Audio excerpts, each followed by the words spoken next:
And we are live from beautiful Legacy Field in Crown Point, Indiana, as the Chicago American Giants visit your Lake County Corn Dogs. Andrew Mild here up in the booth. Noel Ferry actually has been moved over to the public address announcer position tonight. Tom, if you're watching tonight's game, we hope to have you back as soon as possible.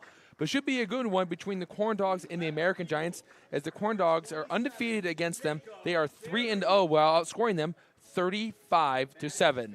Your off-square Brewing stat of the game is that the Corn Dogs have pitched 24 innings against these American Giants, with 12 of them coming from starting pitcher Connor Pangburn, who has been incredible against them. He has 23 strikeouts against this team over those 12 innings and has not allowed an earned run. He has just been phenomenal. And for your University of Chicago Medicine injury report, Donovan Noble is the only person out. He is dealing with an injury at the moment. He should be back very soon. And then your misprint matchup preview, the Lake County Corn Dogs come in with a record of 21-8, and the American Giants at 4-20-1. Corn Dogs lead the division. The American Giants on the other side of the standings for the Northern League. We're going to send it over to the field where they will be singing the national anthem.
That was Peyton Frazier who sang today's national anthem, as every game here at Legacy Field starts off with, of course, the national anthem, sang to Old Glory. And it's July 6, 2022, Corn Dogs and American Giants ready to do battle. And let's go through the defensive alignment for the Lake County Corn Dogs before we look at the starting lineup for the American Giants. In the outfield, going from left to right, it's Jake Ferry, Gavin Terry, Hayden Matulich, Cal Correal's on the infield at third base. Schultz at short.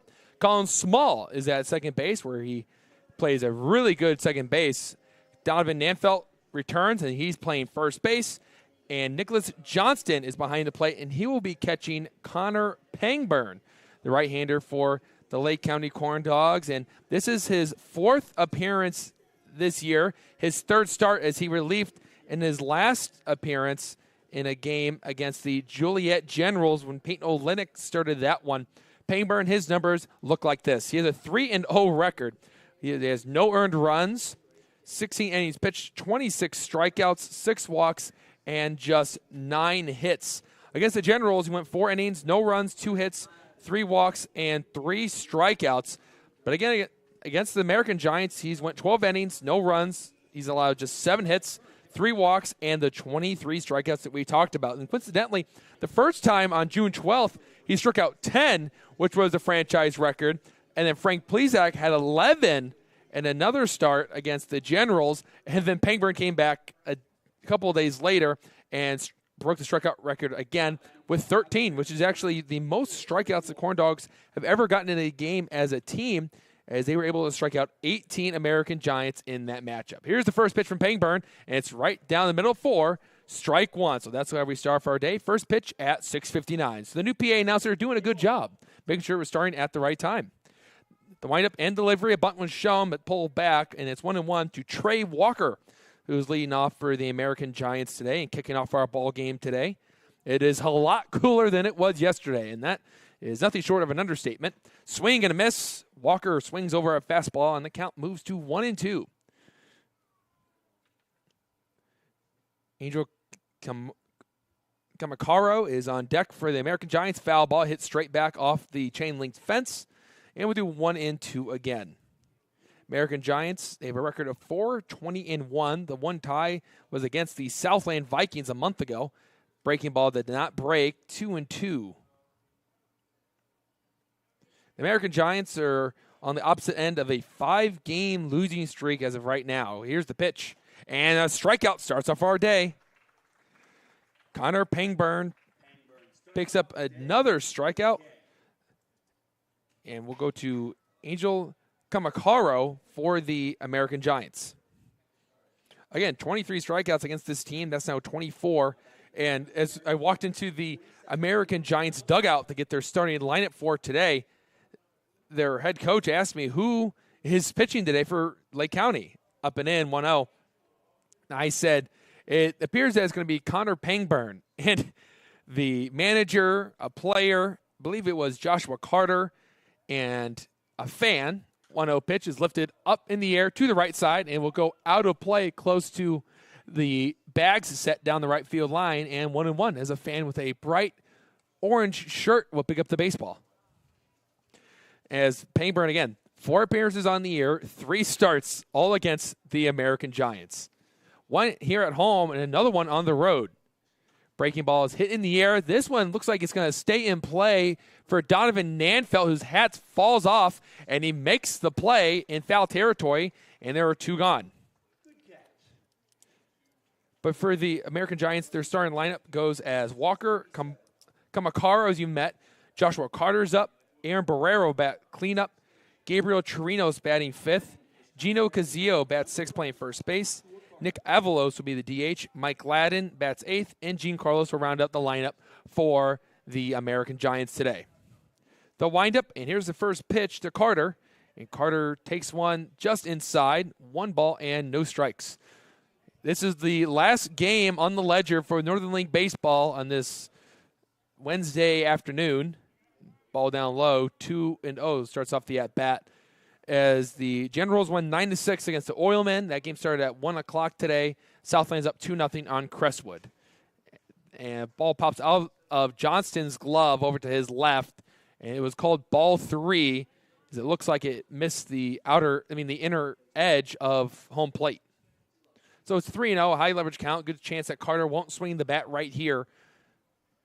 As usually for Pangburn, it usually takes a little bit to get going. After the first inning, he settles in, and he's a much different pitcher when he gets to the second. And a strike right down the middle, and Carter was taken all the way there. They even take the bat off his shoulder. 3 balls and 1 strike. Yesterday was feeling like it was 105 degrees. Today it's 75. Here's the pitch, and that's ball 4. Carter knew it before the umpire can even give a signal, as that was ball 4. And Carter will be awarded first base. So the first base runner comes from a walk from Joshua Carter. Aaron Barrera will now try his chance against Connor Pangburn. Corn Dogs took a brutal loss last night. I don't know if there's any other way of saying it. It was the definition of a tough loss. Ball inside to Barrera, as the Corn Dogs had a nice, comfortable 11-3 lead, but then watched as the Generals scored 10 unanswered runs, 3 in the 8th, and then the touchdown extra point in the 9th. Throw over the first base, as there wasn't even a tag applied by Nanfelt, as Carter sprawls his way back to first base, and it's 1-0. As the first six hitters for the Generals reached, and they only had 2 hits that entire inning. Well, 3 hits now. And there's a pop-up foul ball, 1-1. So in other words, the Corn Dogs kind of gifted the Generals the win, but the Generals were able to take that momentum into their game against the Oilmen and won 9-6. So they've won 2 straight games against teams that are in the top 3, and they have a chance to beat all top 3 teams in the standings as they play the Vikings tomorrow. Runner on the move, hit in the right field. Matt Tillich is coming in. He won't be able to make it as a successful hit and run for the American Giants as they get their first hit.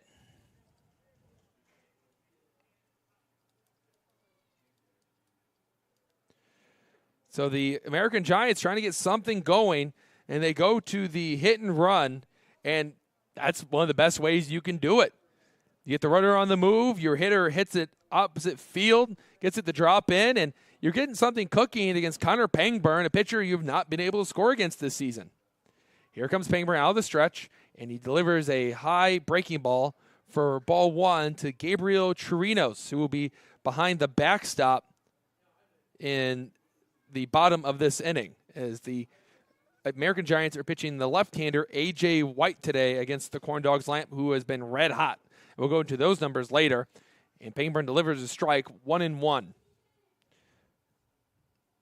Corn Dogs led the entire way yesterday.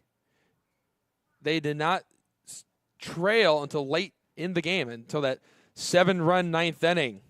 Here's the pitch, and there's a foul ball. It was hit right on top and hit home plate and went to the backstop. 1-2 to Chirinos. No sun at all. It's all cloud coverage today. There's even talks of rain, but the forecast saying we're going to be nice and clear. Everyone should stay dry. No umbrellas should be a factor in this game. 1 ball, 2 strikes. Runner on the move. Here's the pitch. Swing and a miss for strike 3. Pangburn goes to the fastball and blows it past Chirinos and ends the threat for the American Giants. We go to the bottom of the first with no score after the American Giants strand 2 runners.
Welcome back. Bottom of the first inning, Corn Dogs were able to strand 2 runners from the American Giants as Connor Pangburn picks up 2 strikeouts against the American Giants in the top of the first inning, even after allowing a 2-out walk and single, and was able to go right across the tightrope and make sure the American Giants do not jump out to a lead. And he'll be battling against A.J. White this evening. As A.J. White is a southpaw pitcher who's a 1-1 record and a 4.95 ERA. This is his 5th start, and going into this, he has pitched 20 innings, struck out 35, walked 17, and allowed 16 hits. He did make a start against the Corn Dogs when he went 5 innings, gave up 6 runs, 5 were earned, and 5 hits, as he had given up a couple of home runs in that one to Jake Ferry and Doug Loden. Gavin Terry returns to the lineup today for the Lake County Corn Dogs. Terry leads the league in batting average, runs scored, and stolen bases. And he's number 2 in walks. Peter Fusik's only beaten him with 28 walks this year. White winds up and delivers, and he just misses the outside corner for ball 1. And it's a friendly reminder that the starting lineup for the Lake County Corn Dogs this season is brought to you by Purdue Federal Credit Union, proud partner of the Lake County Corn Dogs. And we'll go through it right after this pitch from White, who delivers. And there's a bunt by Terry, right back to White. White fires at first, and the ball is dropped by Cazillo. And that's going to be an E1 on White, as that was a bad throw and allowed Gavin Terry to reach base. So the Corn Dogs will start the day off with an error. And the starting lineup goes as this. You just saw Gavin Terry. Brett Mattheis bats second. He's up at the plate right now. He's a designated hitter. Tyler Schultz bats third, playing shortstop today. Jake Ferry returns. He'll be batting cleanup tonight. Cal Curiel batting fifth, playing third base. Matt Tillich out in right field, batting sixth for the Corn Dogs. Then Johnson bats seventh. Outside ball 1 to Mattheis. Johnson bats seventh. He's catching today. Nanfelt is batting eighth, playing first base. And then Colin Small will round out the lineup for Justin Heisman's Corn Dogs, who are trying to bounce back after a rough loss last night to the Joliet Generals. Long pause from White. He delivers now, and he misses. It pops out of the glove of the catcher. It goes over to his left. 2-0. That is Chirinos behind the plate for the American Giants. Runner on first.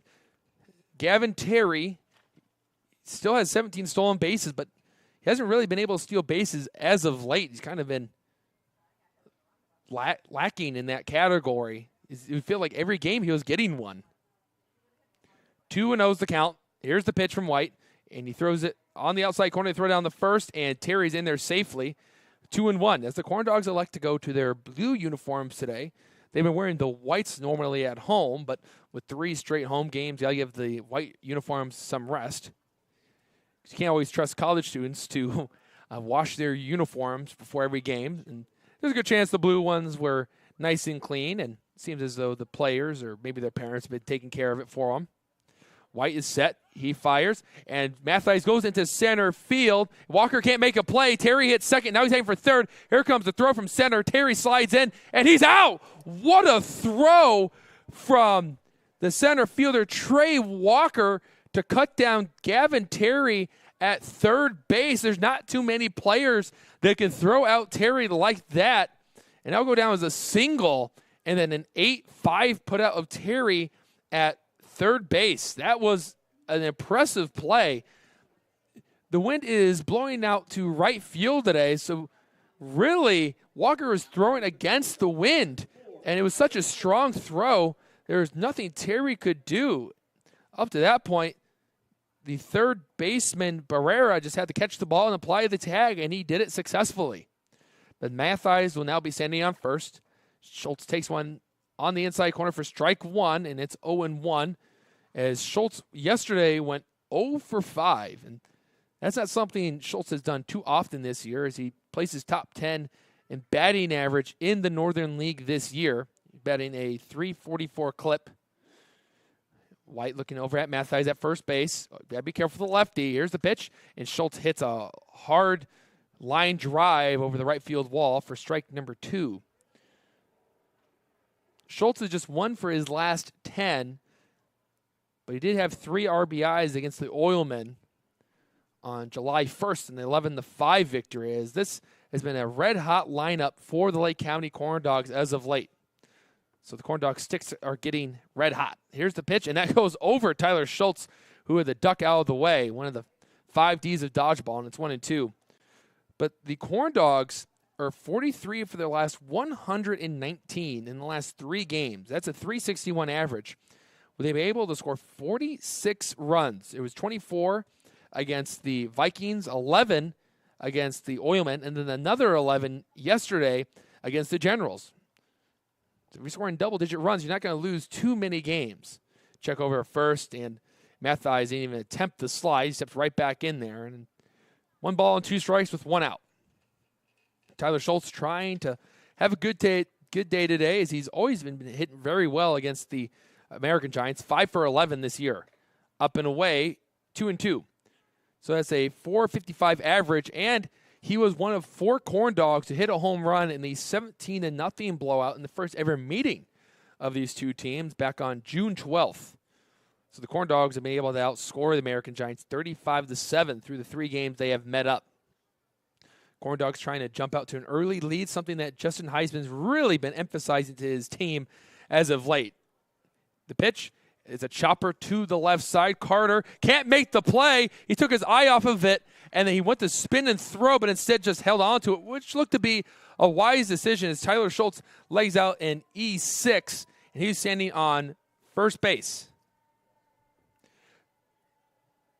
So 2 errors already on the American Giants as Carter looked that ball all the way into his glove, and then once he looked up to see if he could go to second base, that's when he lost it, and the ball landed right by his feet. And now Ferry will come up. And the last time he faced off against the American Giants, he did hit a no-doubt home run that got the scoring started in the 10-4 win on June 21st. Here's the pitch. Inside, almost got Jake Ferry, 1-0.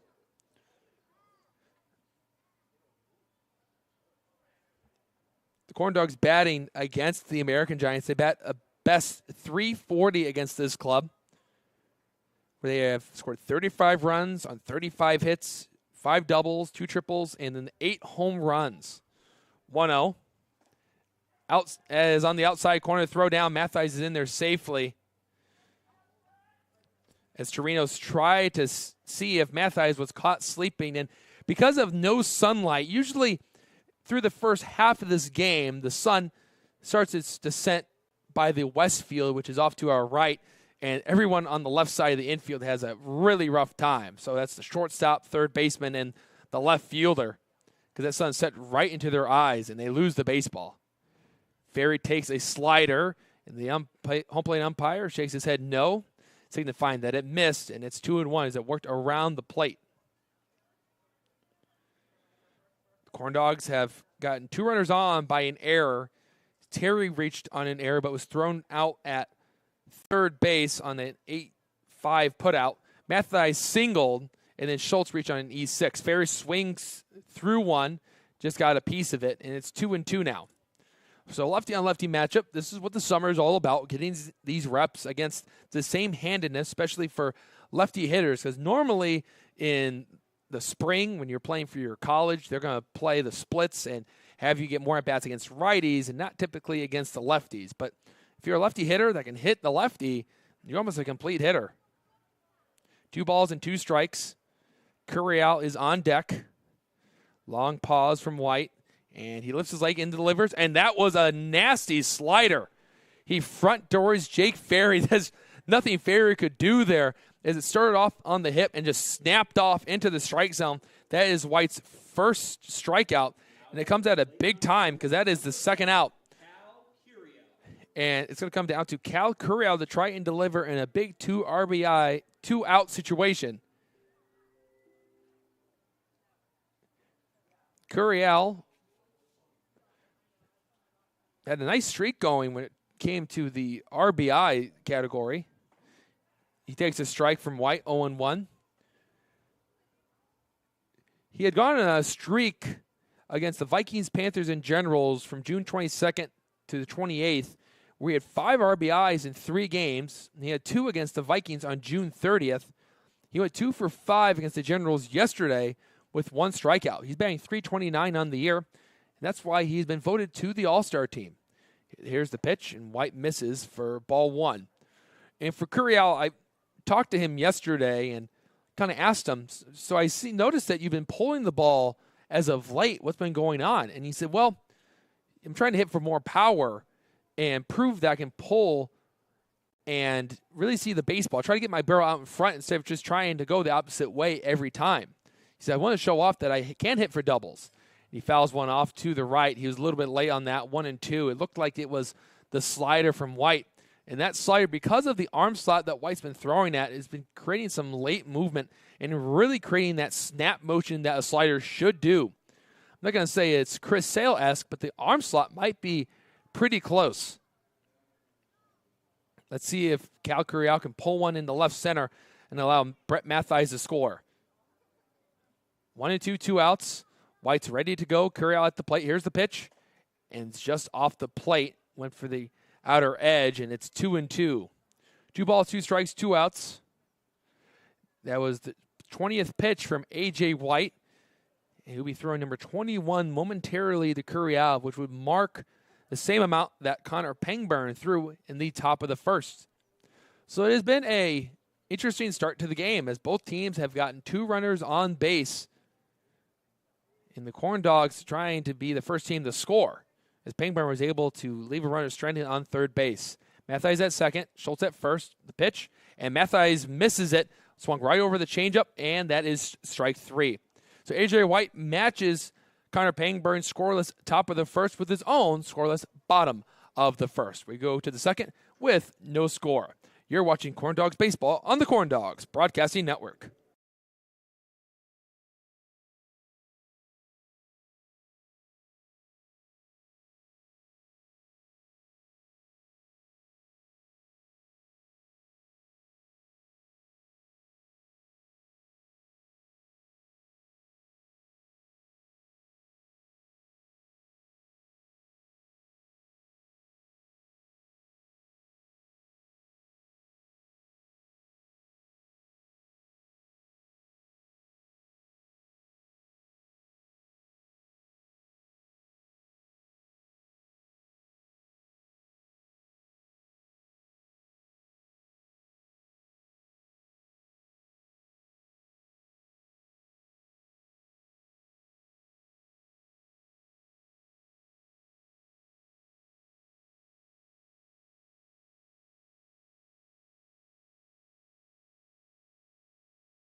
We are in the second inning with no score between the Chicago American Giants and Lake County Corn Dogs. Andrew Mild with you here on the call for this game. Noel Ferry is still here. He's sitting to my left doing the public address announcing. And Tom, if you're now tuning into the game, hope you're doing all right, and we hope to see you very soon. And we start the inning, we'd like to remind you that the University of Chicago is proud to be exclusive medical provider of the Lake County Corn Dogs. University of Chicago Medicine is the leading community. Gazio hits one to the left, and it will go over the head of all the fans positioned to our left by the Corn Dogs dugout for strike number 1. And now Gazio is going to check that bat and make sure it wasn't broken. And back to the University of Chicago Medicine is the lead community of physicians, researchers, and game changers that make a difference in your life. The pitch, down low, 1-1. U Chicago Medicine at the forefront. Connor Pangburn works so quick sometimes, it's hard to even get an adri in when he's pitching. That's why you have to be prepared before you go into the inning. I've learned my lesson now. Gazio swings through a breaking ball, and it's 1-2 now. Pangburn struck out 2 already. He came in with the 23 strikeouts against this squad. He's now up to 25. Here's the windup. He's ahead, 1-2, and he gets the strikeout. He goes back to a fastball, and it looks like Gazio was sitting on a breaking ball, and he was late on the fastball, and he is out number 1, and that is the 3rd strikeout for Pangburn, and the first out of this inning. Nick Avalos will now try his hand against Connor Pangburn. Pangburn just graduated from Lake Central High School, who made it all the way to the regional championship game as the first pitch misses before they lost a tough one to Penn. And the reason why I know that is I was calling the game for that one. 1-1 now after a swing and a miss. It was a hard-fought game all the way around. It was very enjoyable to watch. I was happy to be there as it was a walk-off hit in the right field for Penn in the bottom of the 7th. Breaking ball in there. They're going to check to see if Avalos went. He did not. He was able to hold up in time. 2-1 for Avalos. He's batting a .260 on the season as he is riding a 6-game hitting streak at the moment. He swings and misses, 2-2, a fastball at the top of the zone. He went 1 for 4 against the Oilmen on July 2nd in the tough 6-5 loss at home, and then 2 for 3. And a strikeout there. What a changeup from Connor Pangburn. He got all the way there, then he must have pulled that mystic magical string and had it just drop out of the zone. He has struck out 3 in a row, 4 on the day, and there are 2 outs. As the ball goes in the right field, so Donovan Nanfeld will have to pick it up and throw it to Pangburn. Mike Gladden is now up, trying to get a 2-out rally started for the American Giants. I think Noel Ferry was talking about it yesterday with the abundance of strikeouts the Corn Dogs had against the Generals when they racked up 17. Gladden swings and misses 0-1. A lot of swings and misses from Pangburn thus far. These outfielders have to be picking dandelions at this rate, as nothing has left the infield just yet. The one out that wasn't a strikeout was a pop out to first base to Donovan Nanfeld, who's over there today, instead of Brett Mathies, who started at first base yesterday. And Mathies is a designated hitter today, so he'll just be batting today. Might take the field later. The 1-1 breaks off down low, 2-1. Gladden went 1 for 4 against the Oilmen on July 2nd. He has a .346 average as he's late on that one, 2-2 as he hit it straight back. He is 9 for 26 on the year with 3 doubles, 1 triple, 4 RBIs, 1 walk, 5 Ks. He's just joined the team, though. This is just his 9th game with the American Giants. The break-even pitch, and it's hit hard to the left side, and it will get through for a base hit. Pangburn went to a slider there, and it became more of a cement mixer type there as it hung up right in the middle of the zone and screamed, "Hit me." And Gladden did hit it. He hit it hard and put it right out of reach of Tyler Schultz at short. And there's the second hit for the American Giants. So the ending will continue for Gene Carlos. 2 gone, 1 runner on base. Carlos is the 9 hitter. Inside, Carlos backs out of the way. 1 ball and no strikes. Old-fashioned baseball right there. If the guy is standing on home plate, might as well throw a fastball inside right into the kitchen and make them think twice of getting right back on it. Throw over the first base is not in time. Bob Gibson, the right-handed pitcher for the St. Louis Cardinals, was always known for that. He's also known for his dominant 1967 season. We had the best ERA. Runner on the move. Johnston throws it, and it's not in time as Colin Small had to jump up and secure it. And that's the first stolen base for the American Giants. And that's something the Corn Dogs have to be mindful of. In the loss to the Oilmen a few days ago, where the American Giants lost the lead late in the game, they were leading 8-6 going into the 9th and allowed 2 runs to score. And then the third one, which would ultimately sink the American Giants, 9-8. They had 7 stolen bases that day, and that's how they got runs manufactured. It was just being trailblazers on the base paths. 1-1's upstairs, 2-1. And when you can do that for your team, that's something the Corn Dogs did early in the year. You are stretching singles and walks or even hit-by pitches into doubles and triples. Good lead over there by the runner on second. There's a strike. Inside corner, top of the zone. The count is 2-2. It's even out at 2-2. Gladden at second. Trying to see if the American Giants can capitalize and score the first run. Pangburn set. He delivers. Runners on the move again. It's right back up the middle. Small dives. He's able to tackle it. They're sending Gladden home. Small goes home. Johnstone can't pick it up. And the American Giants are on the board first. I don't think that was necessarily a hit and run from second base. But either way, it worked out. Gladden was on the move. Small was able to keep the ball on the infield. But because he didn't secure it tightly, because he dove for it, Gladden kept going and chugged his way all the way home, slid in, and the American Giants are up 1-0. For Carlos, that was his 10th RBI on the season, and the lineup goes back to the top with Trey Walker, who struck out swinging his last at-bat, and he's behind already 0-1 as Pangburn went to the fastball on the outer edge. Goes to the slider and it drops in for a strike, and Walker was right underneath it in late. 0-2 now. So Pangburn trying to bounce back here after allowing his first earned run against the American Giants in 13 innings. The pitch, runner on the move, lifted high into left field. It's going to be a routine fly ball for Jake Ferry, who's there, and he hauls it in for the third out. But the American Giants score 1 run on 2 hits and no errors from the Corn Dogs. We go to the bottom of the second with the Giants up 1-0. You're watching Corn Dogs Baseball on the Corn Dogs Broadcasting Network.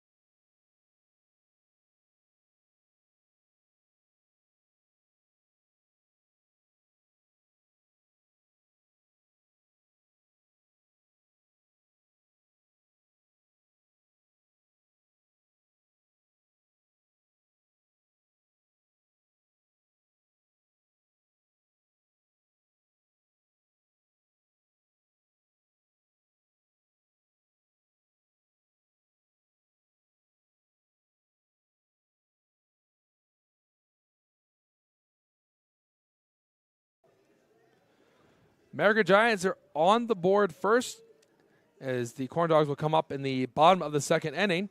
Before the inning starts, we'll recognize Purdue Federal Credit Union, who is proud to be a part of the Crown Point community and support organizations like the Corn Dogs. At Purdue Federal, we take pride in being your financial partner through all of life's big events. You can visit us just down the road at 113th and Broadway or always online at purduefed.com. Purdue Federal Credit Union, your trusted financial partner for life. Plumbers Local 210 is a proud partner of Lake County Corn Dogs. We strive to provide and maintain education of apprentices and upgrading of journeymen in the plumbing industry. Due up is Hayden Matulich for the Lake County Corn Dogs, as he has just been red hot. As he's really turned it around since his rough start since joining the Corn Dogs, but there's a lot of variables that go into why Matt Flitch had such a slow start since joining Lake County. He is on a 3-game hitting streak where he has gotten multi-hits in every game. He has gotten 8 hits in his last 12 at-bats. He takes one right down the middle for strike 1. 1-1 now. He's gotten a double in his last 3 games, 2 yesterday against the Generals, and has gotten 8 RBIs. The windup, the pitch to Matulich. And that one is inside. 2 balls and a strike. Matulich is batting a .346 average with a .972 OPS. And the reason why I said he was off to a slow start is he had gone a few games without getting a hit. The 2-1 and has missed for ball 3. Matulich had finished the season with Purdue Northwest and went back home to San Jose, California, and then came back to live on the campus of PNW and play for the Corn Dogs. And that is ball 4 as umpire points to his right, signifying that Matulich is getting first base. So after the Corn Dogs allow a earned run in the top of the second inning, they respond with a leadoff walk from Matulich. It was interesting, too, because Hayden's mom had texted us about saying the name right, saying that a lot of people pronounce it a different way. But the conversation really also went into how the Corn Dogs would be listened to in California. Parents from Mexico, foul ball 0-1. You got family also listening from Pennsylvania. But Johnston, he's from Australia. And the other day, and they might be watching it right now from YouTube, Johnston's family is from Australia, might be watching. So if we were in the West, the East, and international. So that is always fun when the Corn Dogs are watched all across the globe. That is called strike 2, delayed call, 0-2. On deck is Donovan Nanfelt. Johnston just celebrated his first 4th of July as he was here a few years ago playing for South Suburban, but due to COVID, he said he had to get out of here and go home, but he said he had to quarantine for 2 weeks, as that was one of the laws required by the continent that is Australia. 0-2 pitch, just off the plate. Actually, they rung him up. They rung up Johnston as it hit the outer black. That is the third strikeout for A.J. White, and that is the first out after he allowed a leadoff walk. Nanfelt will now come up. White had gotten a good amount of strikeouts against the Corn Dogs in his last appearance, and it really comes from his awkward arm slot. It's hard for lefties to do anything against them, as they have a hard time picking up the baseball, and it looks like he throws a two-seam fastball, so it's going to get some arm side run, so away from righties and into lefties, and then the slider. So they look the same out of the hand, but they're going to do two completely different things, as this is the age of the slider. 1-0, 1 out. The pitch, that is in, 2-0. Obviously, some of the more popular pitches that are thrown nowadays in the major leagues is the slider, the changeup, and also the cutter, as Mariano Rivera single-handedly dominated baseball with just one pitch, and it was that cutter that he ended up teaching Roy Halladay from the Philadelphia Phillies years. Here's the pitch. Nanfelt takes it for a strike, and it's 2-1. It was right at the knees on the inner portion of the plate. And that baseball actually that Mariano Rivera gifted to Halladay to show him how he gripped the cutter and what he did with it is in the Baseball Hall of Fame. Matalich on the move, and the ball pops out of the glove of Chirinos, and Matalich will pick up a stolen base. He's standing on second. So the tying run is 180 feet away. And Donovan Nanfelt trying to pick up an RBI. Nanfelt did have a big game this season where he had 4 RBIs, as he had some hard-hit baseballs to the right side. Matalich is standing on second. Nanfelt batting a .245 average and has 10 RBIs on the season. High leverage count for Nanfelt. White with a long wait. Here he comes, and he delivers a strike for 3-2 now. Went back to the outside corner. But you got to be careful. That's where Nanfelt likes to pitch. He likes to go that opposite way. Big, strong player. Has nice exit velocity to the opposite side. Did hit a home run against the American Giants. It's a high fence wall at Chicago at the Illinois Tech, one of 2 home fields of the American Giants this season. Payoff pitch, and that is called strike 3. Wow. The home plate umpire watched it and then rung him up. That's a few times now where he's had to think about it and then rung up the player almost instantly after. And there's 2 outs, and there's 4 strikeouts for White. Now up for the Corn Dogs, number 15, Colin Small. Last time we saw Colin Small play, he's batting 9th today. He had gotten on base all 5 times against the Oilmen with 2 hits, with a couple of walks and a hit by pitch. Shows bunt, and he got a piece of it, hit it just beneath the legs of Chirinos into the backstop for strike number 1.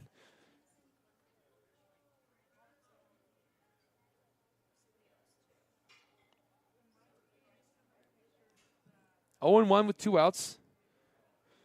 If the Corn Dogs get a hit, there's a good chance that Matalich will score from second base, as he'll be on the move soon as Small makes contact. Second baseman holding on. Matalich, here's the pitch. Small showed bunt, pulled it back, and it's a strike again. And it looks like the home plate umpire has a low strike zone, which is playing to the advantage of A.J. White as he keeps going there time and time again. And if you're going to keep getting those calls, you can't blame him. He had struck out 9 Corn Dogs in his last appearance. He's actually struck out 11, 9, and 10 in his last 3. So a combined total of 20 strikeouts. Actually, that's 30. My math was off. Foul ball 0-2. Hit 11 against the Oilmen, and then 10 against the Panthers. And sandwiched between was the Corn Dogs on June 21st. Opposing batting average is just a .213, but it's the walks that have been hurting him.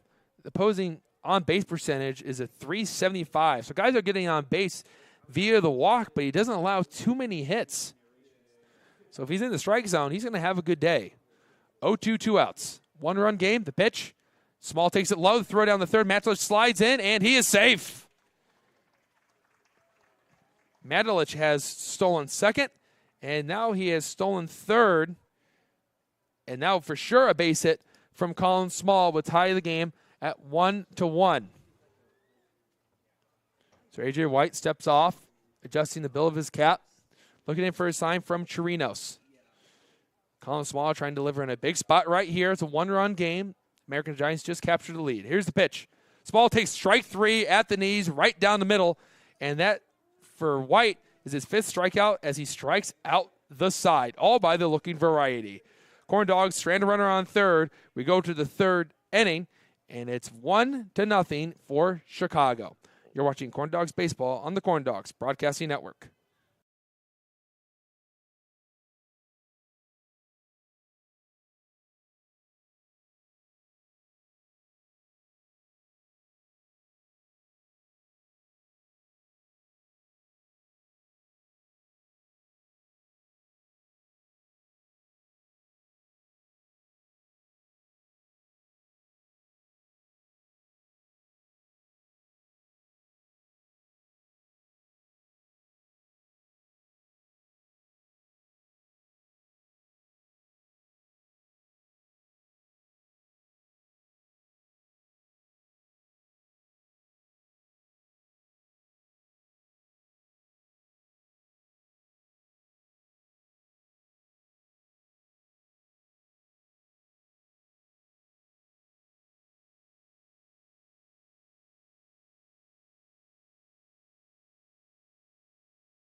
Top of the third inning.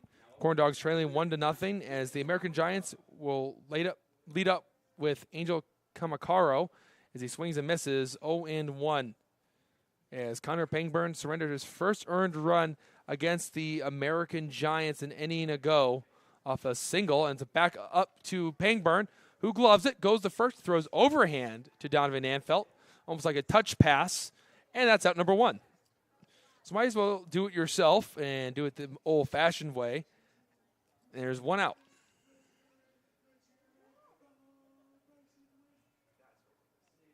Now up to bat, number 11, Joshua Carter. Carter steps up to the plate now with his team up 1-0. And from what I saw, it appeared as though the Vikings, and that one is crushed into right center. No one's going to get to it. And it's off the wall. Madelich picks it up, throws it in, and Carter hits a loud double in the right field. It was a screamer that was slicing away from Gavin Terry, and Madelich had to go a long way. That's exactly how you want to do it. Hit it into the power alley, and the American Giants have a lead-off double. Aaron Barrera now up with a runner on second base as the American Giants try to build on to their lead. Going to check something, and just want to see if the Vikings-Panthers game went final, as it's been the bottom of the ninth for quite some time. And it appears that it did. Yes, it did. Barrera takes one upstairs for ball 1. So the Vikings throw a complete game shutout where there's only 5 hits in the game. Wow. That was the definition of a good old-fashioned pitcher's duel, as 2 runs from the Vikings came in the top of the 6th inning. Pangburn throws one for a strike. There was no doubt about that one. As soon as Johnston caught the baseball, it was called strike. It was Sefcik that drove in McDivitt and Bilecki. And after that, the Vikings were able to get the W from their pitching today. And they got Carter in a run down the throw of the second, and he's safe. They saying that Carter got in there safely. And that was close. Pangburn stepped off. The Corn Dogs are being more mindful now of the Chicago American Giants and how they're trying to steal the bases and create havoc on the base paths. And Pangburn stepped off, threw the baseball to Small, who applied the tag. And Small couldn't believe that Carter had been called safe. And the base umpire talks to Carter to make sure that he's okay after it looks as though he got up a little bit slowly because he had to dive in the second. But the count is 1-1 to Barrera, who singled in his last at-bat. It was on that hit and run. Carter dancing over at second base. Here's the pitch. And it's a hard grounder to the left side, getting into left field. Ferry comes up with it, and they're going to hold up Carter at third base. And that is back-to-back base hits for the American Giants. And Barrera is 2 for 2. The American Giants now have 5 hits already in the game. And going into this, they didn't have too many against Connor Pangburn. They had struggled mightily against Pangburn. Again, it was 12 innings, no runs. But Pangburn's got himself in a little bit of a mess off some good hitting from Chicago. And ball one taken by Chirinos. 1 ball, no strikes, 1 out. Corn Dogs and the American Giants coming out of the stretch is Pangburn. He delivers, and a foul ball straight back. And it's 1-1. And if our home plate camera was there's a good chance it would have taken a good hit. So maybe it's a good thing that it's up here, as one of our cables actually has broke. That's why you guys have been getting this standard angle from the right side looking in. 1-1 and swing and a miss by Chirinos. He went fishing for a slider. 1-2. If Pangburn had only allowed 7 hits through 2 starts, and today he's already up to 5 through 2 1/3 innings. He's ahead 1-2 to Chirinos, trying to get a big strikeout. He delivers, and that's called strike 3. Big pitch there by Connor Pangburn. He picks up strikeout number 5, and it came at a really big time because he needed an out, and that is the second out. And Gino Cazillo will come up with runners on the corners and 2 outs as Pangburn tries once again tiptoe his way around danger. He left 2 runners stranded in the first, and then 1 more in the second, trying to get to 5 through 3. Cazillo swings at the first pitch, lifts it in the air left side, giving it a good look as Cal Curiel and the fans shout and communicate heads up, but it lands behind them. And it's strike 1. Good crowd on hand today. Excited to see all the young faces, especially as there is also a baby in attendance. Might be the youngest Corn Dog fans here today. But the bleachers to our left and in front of us are packed. The right, there's still a good amount of fans supporting the American Giants. Traveled all the way from Chicago to participate in this game. Here's the pitch. And Cazillo swings through a high fastball, 0-2. Cazillo is aggressive. He swings hard and just hasn't made contact yet. But if he does, it's going to be a rocket. Hot smash somewhere. Pangburn looking for his 6th strikeout. Try add another one to that category. Runner on the move, the pitch, and there it is. Strikeout number 6. And once again, Connor Pangburn allows a couple hits but allows no runs. And looking for the Corn Dogs to tack on some runs and try to at least tie the game in the bottom of the 3rd. It's 1-0 American Giants on the Corn Dogs Broadcasting Network.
Corn Dogs side of the third inning. Andrew Mild here on the call.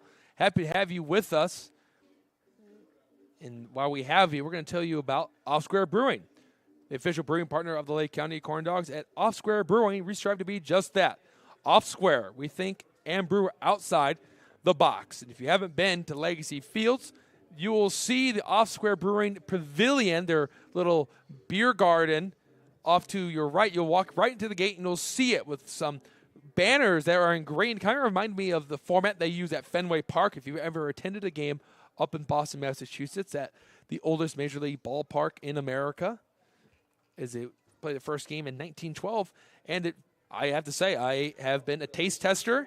I am 22 years old, about to be 23, so I am allowed. I am legal. I have the card to prove it.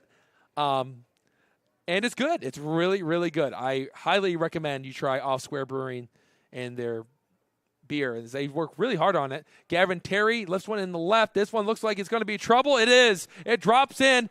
And for Gavin Terry, he picks up a base hit. It was an awkward type of swing. The pitch was up and in to Terry, and Terry went with an in-and-out swing, the basic definition of it. Inside pitch going the opposite way and blooped it over the head of the third baseman, Aaron Barrera. And Gavin Terry, the stolen bases leader in the Northern League, is standing on first base. Down one run. The Corn Dogs start with the top of the order. Schultz is on deck. Matthijs is up. He's 1 for 1. Matthijs hits a grounder to the right side. It's picked up by the second baseman. He flips it to Carter, who goes to first, and that's a 4-6-3 double play. So after they single by Terry, they hit into a double play, and Schultz will come up trying to get something going with 2 outs. Terry didn't have too much time to spend on first base. This is the first pitch to Matthijs that he rolled over on and hit it right to Gene Carlos, who flipped it to Carter, who then relayed it to Gino Cazillo at first base. And the Corn Dogs, now the base is empty with 2 outs.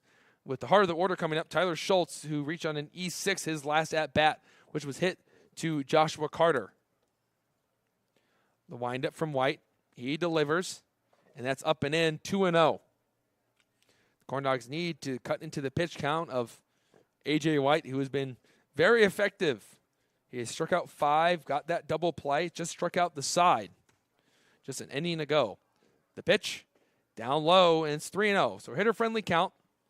Ferry's on deck. Ferry struck out looking on a Snapdragon slider from White in his last at-bat. Maybe after seeing him once, he may be able to make an adjustment. 3-0 pitch. Here it comes. And that is ball 4.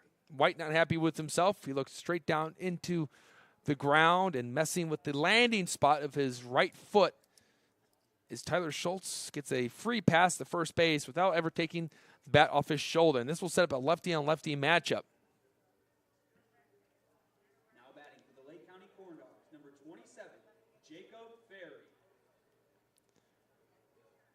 Jake Ferry is second on the team with 3 home runs on the year. He's hit a good amount in his last 10, all 3 in the last 10 games. He takes ball 1, hit the one against the American Giants, and hit another one against the Vikings the next day, and then homered against the Vikings on June 30th in the 24-0 win. As he started the scoring that day, as he was just the second hitter in the game, and he unloaded on one over the right field wall. The pitch. That's outside. That's 6 straight now from White, 2-0. And the funny story about that, the good old-fashioned broadcasters jinx came into play in that situation. Mentioned that the Corn Dogs have yet to hit a home run at Dowling Park, which have really served to be the kryptonite to the Corn Dogs Superman as a team this year. And then after mentioning that, Jake Ferry hit a home run. It was the first home run hit at Dowling Park. Ferry rolls over on one. It's going to be picked up by Gazillo, who go over, kick the cushion, and that is the 3rd out. So A.J. White allows a single and a walk, but because of a double play, he was able to get out of that unscathed. It's been a quick first 3 innings.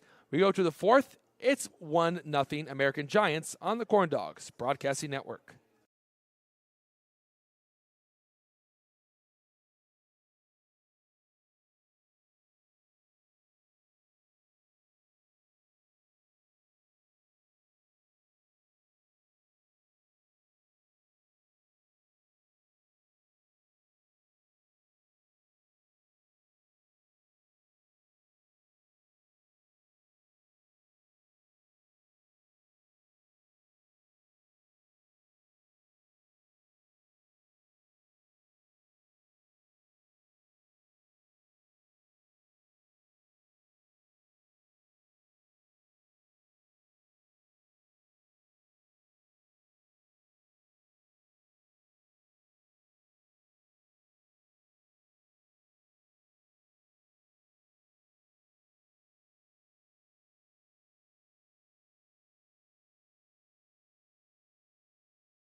3 innings have just flown by. This game started at 6:59. It is 7:54, so just 5 minutes under an hour of play. And Misprint is the official printing partner of the Lake County Corn Dog. We specialize in delivering the highest quality signs and printing on time within budget. Big or small, we do it all. Visit misprintindiana.com to learn more about our services. I was thinking about Off Square Brewing, so that's why I said Misprint was the official brewing partner. And kind of can tell you what it's been like the last couple of days, considering how yesterday's game ended. And the Corn Dogs have yet to get back on offense. There's a strike to start off this at-bat to Nick Avalos, who struck out swinging in his last at-bat. He was the 4th casualty from Connor Pangburn. 0-1. And swing and a miss, 0-2. If you want to attend a Corn Dogs game this season, you can purchase tickets at corndogsbaseball.com, or you can head over to the game. You can purchase the tickets at the gate. And it's a swing and a miss for strike 3. It gets past Johnson. Johnson's going to have to hold on to it. It does go down as a strikeout, but a wild pitch, a drop third strike for Avalos. And that is the 7th strikeout for Pangburn, but he doesn't get an out because of it. And that's really been hurting the Corn Dogs the last couple of games. It was the unforced errors in yesterday's game where the Generals were able to score 3 runs from an error in the 4th inning. They scored a couple more on an error in the 9th. Really, they took the lead because of an error, a ball that hit off the shortstop and went into center field that allowed the go-ahead to score, and then the insurance run to score when he was standing on second base. Creeping over at first base is the runner Avalos, and Gladden fouls one off to the right as Gladden is the only person to have scored. He stole second and then was able to get home from the single from Gene Carlos that bounced off of Colin Small's glove as he dove for it. 1-1, as up 2-1. As this season, this is actually the 30th game by the Corn Dogs this year. So getting late into the seasons, usually around 50 to 55 games played in a Northern League season by every team. 2-1, and that is a foul ball on the chain link fence, 2-2. You come to tomorrow's game where the Crestwood Panthers will visit the Lake County Corn Dogs. First pitch at 7. And then the Corn Dogs will play an away game on Saturday against these American Giants. First pitch is at noon. The earliest start in Corn Dogs history will be taking place this Saturday. The 2-2 pitch is, wow, it was just off by maybe an inch, maybe half a baseball. But it's a good take by Gladden, and it's 3 balls and 2 strikes. Couldn't buy himself a strike here. Can he do it here? And he does. Strike 3. That is 4 in a row. Count that, 4 in a row for Pangburn. He's up to 8 Ks. Remarkable start for Connor Pangburn. He just needs some run support behind him. Gene Carlos is now batting for Chicago after the 4th consecutive strikeout by Pangburn and the first out in this inning, as Pangburn has struck out 2 in the top of the 4th, but a drop third strike has allowed Avalos to take first.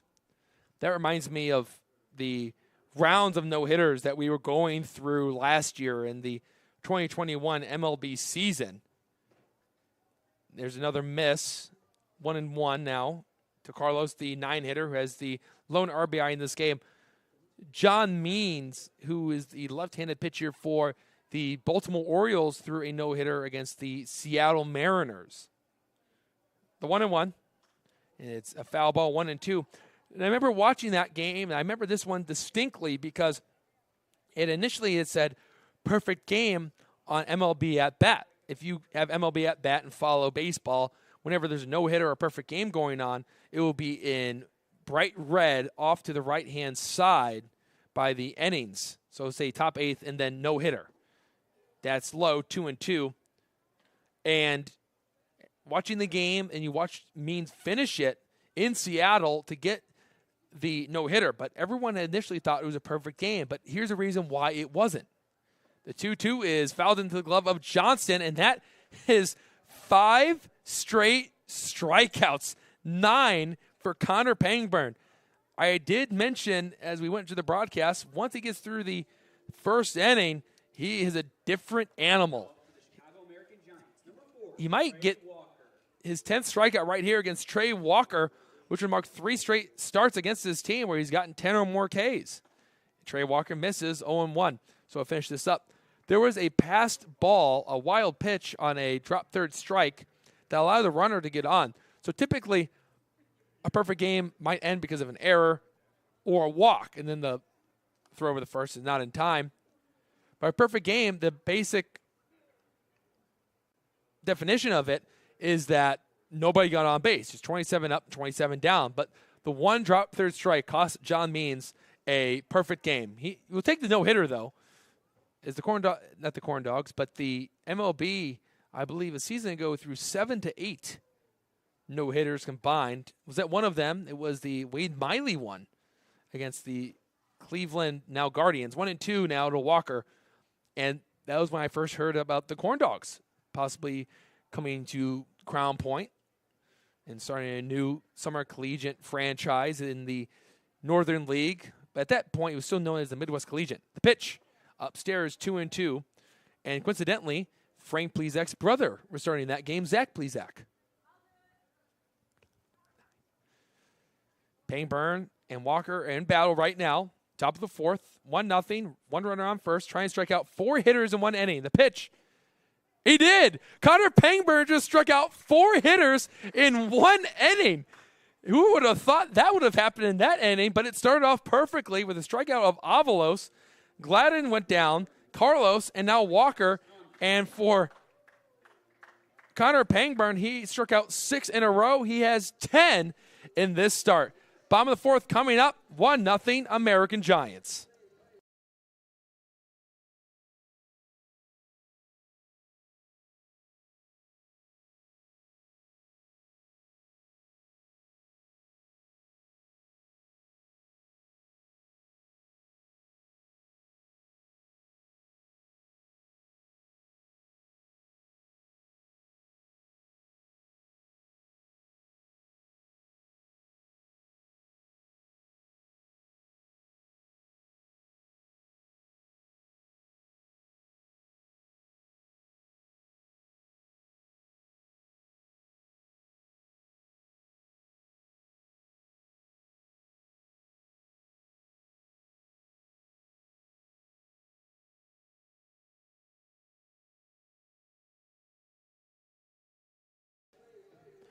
Home half of the fourth inning.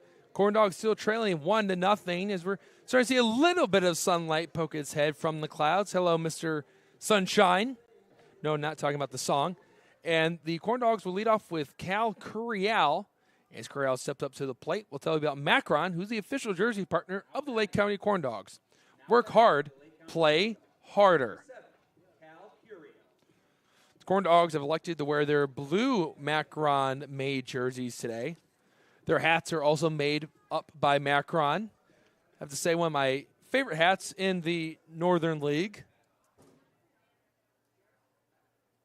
Have a collection of hats at home. Trying to add a Corn Dogs one onto there, especially the ones made by Macron. Pitch to Curial. He showed bunt, pulled it back in time as it ran in tight. 1-0. Curial struck out swinging in his last at-bat. His at-bat concluded the bottom of the first inning. White delivers, and he deals in a strike, and it's 1-1 to Curial. Curial, one of 9 Corn Dogs elected to the All-Star team this year. We'll be representing the East team in a week from now. Curial hits a hard grounder to the right that bounces off the door to the American Giants dugout to the right. 1 ball and 2 strikes. So the Corn Dogs are trying to get some offense started. Had no trouble with offense the last 3 games, but today they're off to a much slower start. They have not scored a run in a few innings. The 1-2. Curial takes a 2-seam fastball that worked its way out. 2-2. They have not scored a run in now 6 innings. The last time they scored a run was in the 7th inning yesterday. Here's the pitch, and that's out. 3-2. Some great takes by Curial. This is what the Corn Dogs really like to do. They lead the Northern League in on-base percentage of the .433 and more walks than anyone with 206 walks through 29 games. Not sure what that would average out to for every game, but it's got to be a pretty good average if you're over 200 walks already. 3-2. Corral hits a hard rope into right, but it is foul. It slices just right of the first baseline. And we'll do payoff pitch again from A.J. White, who has been able to strike out 5 corn dogs and induce a double play.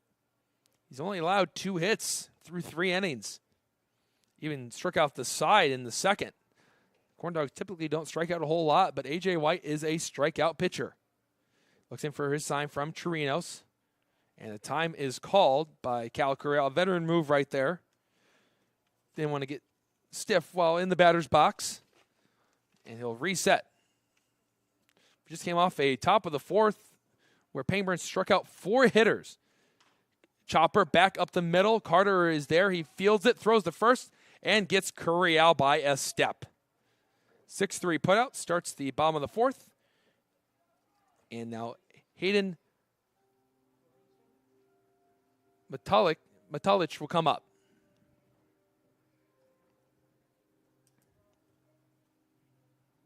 Now batting for the Lake County Corn Dogs, number 30, Hayden Matulich.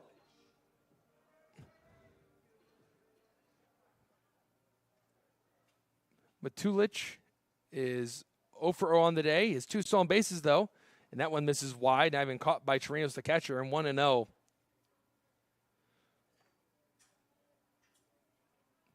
So a lot of strikeouts already in this game. Pangburn came in with 26 strikeouts on the year. He's now already up to 36 as he's already dealt 10 to the American Giants. Matulich takes one up and away, 2-0.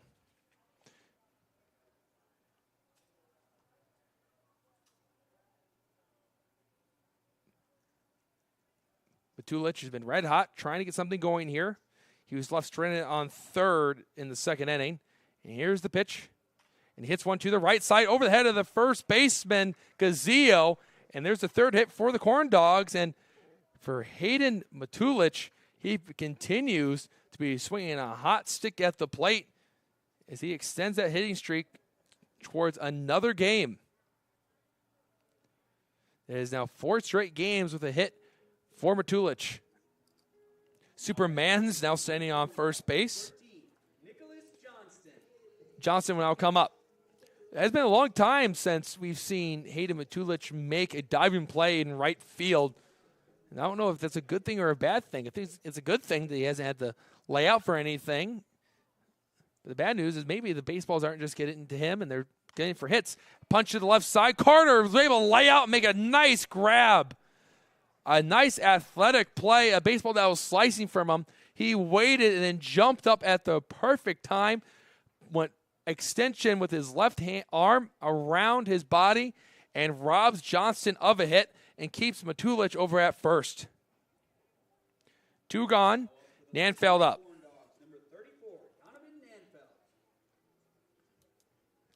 But it was his first game against the Oilmen. We made those diving plays in right field. And that is a strike, 0-1. And because of those plays, he almost won MAC-Round Player of the Game that day, but he fell just short. Can't remember who had won it that game. 0-1 pitch. Nanfeld goes into right field. This will drop down for a hit. Matulich is at second, and he's getting the hold up, but actually he was getting the go. He's going to race back to second, and he's in there safely. So it was a miscommunication by Matulich and manager Justin Heisman, who coaches third base for the Corn Dogs. He was telling Matulich, come on, and Matulich rounded second as if he was being told to stop, and then realized he was being told to go, so he was going to go. So he hit the accelerator, and then at that point it was too late, so he hit the brake again and had to race to second base with Joshua Carter after the throw from Kamakaro came in from right field and made it really close. I don't know if anyone had watched the 4th of July game between the Angels and the Astros, but Taylor Ward had gotten a base hit in the right field for the Halos. Pause. Pitch. outside 1-0. And the relay came into Altuve, and Altuve faked a throw to first base, and Ward thought he was messing with them. He thought Altuve was faking the throw to him, and Ward put his hand up as if, hey, I'll throw it to me, I'll catch it. But instead, the catcher, Martin Maldonado, snuck in from behind him, caught the ball, and tagged him out. And it's now 2-0 Small after a good take. Small is 0 for 1 with a strikeout looking against White. And it was an embarrassing way to be thrown out because if my memory serves me correctly, the Astros end up winning that game by 1 run. So if Ward would able to score, it might have been a much different game. But instead, he had a little bit of a brain fart over at first base. 2-0 pitch. That's in 3-0. Small had the dance out of the way, and it's a hitter-friendly count. Corn Dogs trying to set it up for Gavin Terry as the Corn Dogs have picked up 2 hits already this inning, one from Matulich and one from Nanfelt. And Johnston lined out to short. So if he had gotten a base hit, it's a good chance the Corn Dogs would have already tied this game up. Good chance Small won't be swinging here. Red light, just like A.J. White's Sox. White delivers one low to Small, and that is ball 4. And because of that, every runner will move up a station and load up the Corn Dogs in a big spot. Bases loaded for the Lake County Corn Dogs. Now up to bat, number 24, Gavin Terry. The pitch count has gotten up to 66 for A.J. White. And Gavin Terry is 1 for 2. He reached on an error by the pitcher White and then singled in the left field in his last at-bat. This is the biggest at-bat in this game thus far. Again, it's only the bottom of the 4th, so there's a lot of baseball yet to be played, so it might be an even bigger at-bat later on in the game. But this is a high-pressure spot for White and Terry. White has gotten into trouble too often in this game, as he only allowed just a few hits through the first 3 innings. Here's the pitch. Terry goes in the left field. It's slicing. Here comes the left fielder. He won't be able to make a play. A run scores. Nanfeld's getting the wave around. The from left field is not in time. He's not in time. He slid underneath it, and the American Giants can't believe it. They're arguing the call. Terry goes a second. The throw down from Chirinos, and Chirinos is arguing, and here comes the manager from the American Giants. That was a bang-bang play, and it seems as though the home plate umpire is saying that Nanfelt slid under the tag. And as of right now, Gavin Terry has picked up 2 RBIs on 1 hit. Matulich scored. Nanfelt scored on the play. Small is standing on third base, and the Corn Dogs have a 2-1 lead. It was a strong throw from Mike Ladden in left field, who gave it a great effort. He had to go a long way, and he laid out for it, sliding with his legs behind him, but he couldn't catch the ball. He was able to secure it to his body, came up gunning, and it was close. There was a lot of dust kicked up, and Nanfelt was called safe. Corn Dogs have their first lead of this game and are still threatening with 2 runners on in scoring position. Ball gets past Chirinos. Small had the delay. He's going to go back to third, and Terry was halfway between second and third base, but Chirinos just wanted to make sure that a run didn't score. He threw it to White, covering the home plate, instead of trying to get the second, which that's a high-risk throw there from Chirino if he decides to go to second base, because Terry's got good speed. And if the throw isn't strong and kicks away, then Small would go home and give the Corn Dogs a free run, and that would give the Corn Dogs a 2-run lead. They're up 2-1 right now. Mathis at the plate. Here's the pitch. Up and in, 2-0, as A.J. White has just really lost control of the baseball in this inning. A single, a line out, a single, a walk, and another single.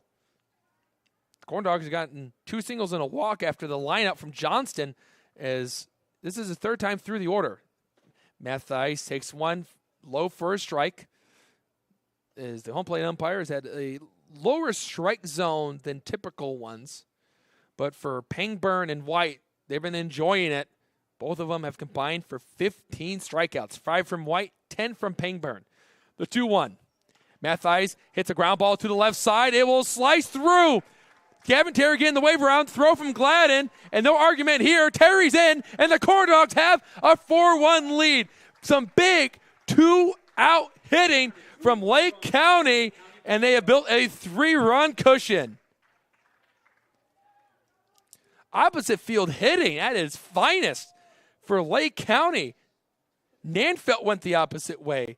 Matulich went the opposite way.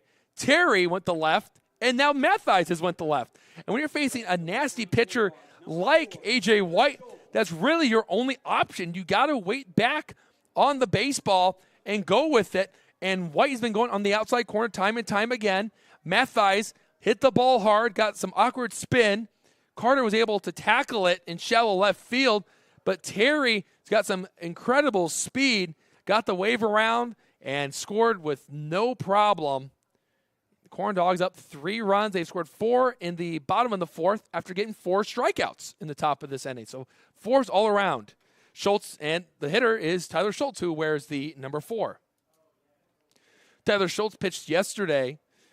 That was the first time he's pitched in 2 years when he was still at Hobart. And there was a good article written about him where he played football, baseball, and basketball when he was with the Hobart Brickies. The 1-1. As is lifted high into right center field. Walker and Camargo are out there, and Camargo is the one that makes the play. But the Corn Dogs score 4 runs on 4 hits and no errors. They will take a 3-run lead into the 5th. And the Corn Dogs will have Connor Pangburn come up after he has been able to strike out his last 6 hitters he's faced. You're watching the Corn Dogs on the Corn Dogs Broadcasting Network.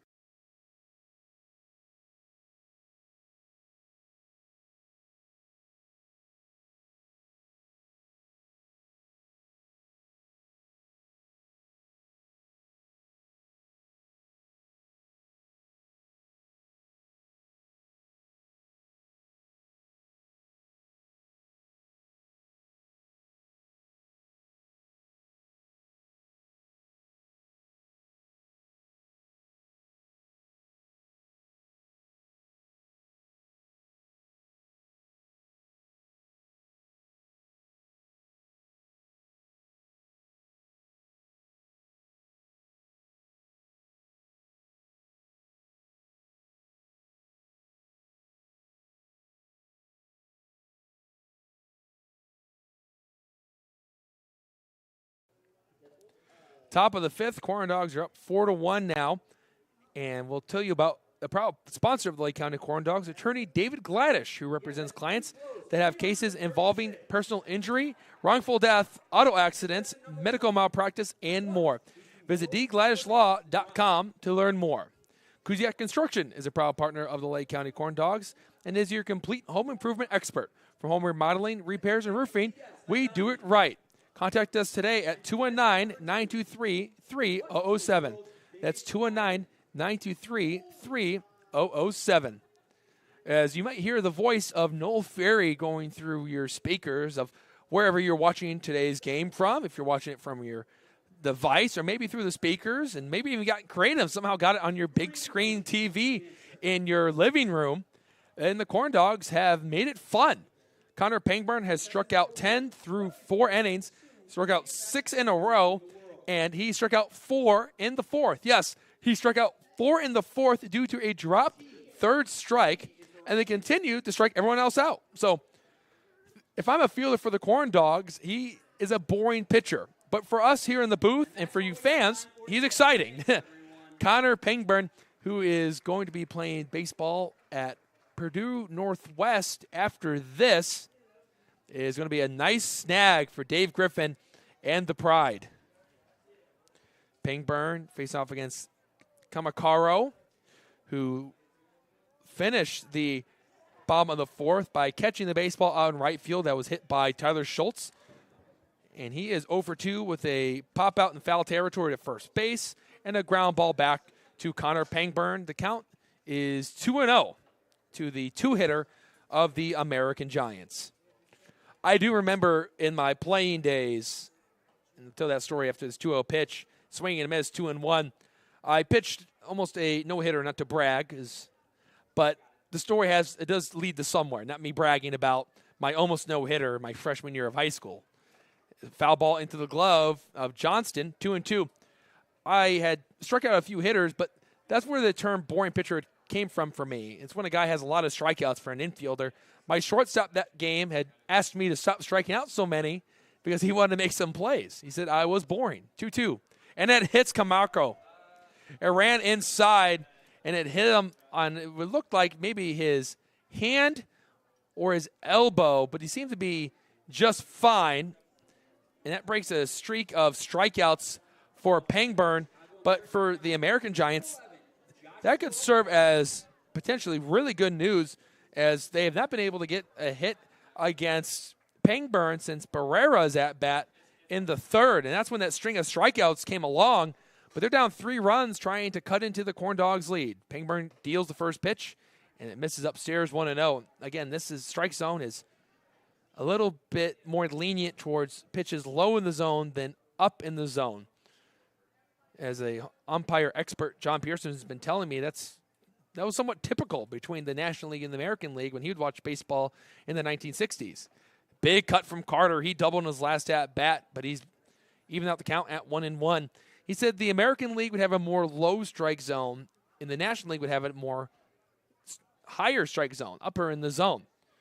So we're kind of seeing that today. The lower strike zone being a lot wider than the top of the zone. 1-1 pitch. And this one is clobbered in the left center. Gavin Terry racing after it, and he catches it just right of his face, where he's rocking the red headband all the way out in center field. And not only do they have to catch that baseball, he has to go retrieve his hat, which you can kind of see it from my angle, as it is positioned perfectly in center. Number 13, Aaron Barrera. But for Gavin Terry, shows that he is so fast that he can run his hat off his head. Jacob Bossa throws the baseball so hard, does the same. Runner on the move. The pitch is missed for a ball. The throw down is not in time, and Camargo gets a stolen base. Colin Small had dropped the baseball. Actually, no, Small had flipped the ball to Tyler Schultz. It was a close play, but looked like Camargo got in there safely. Corn Dogs, American Giants, top of the 5th. Just got past halfway home. Long pause from Pangburn. He delivers. Grounder to the left. It's just wide of the third base bag. 1-1.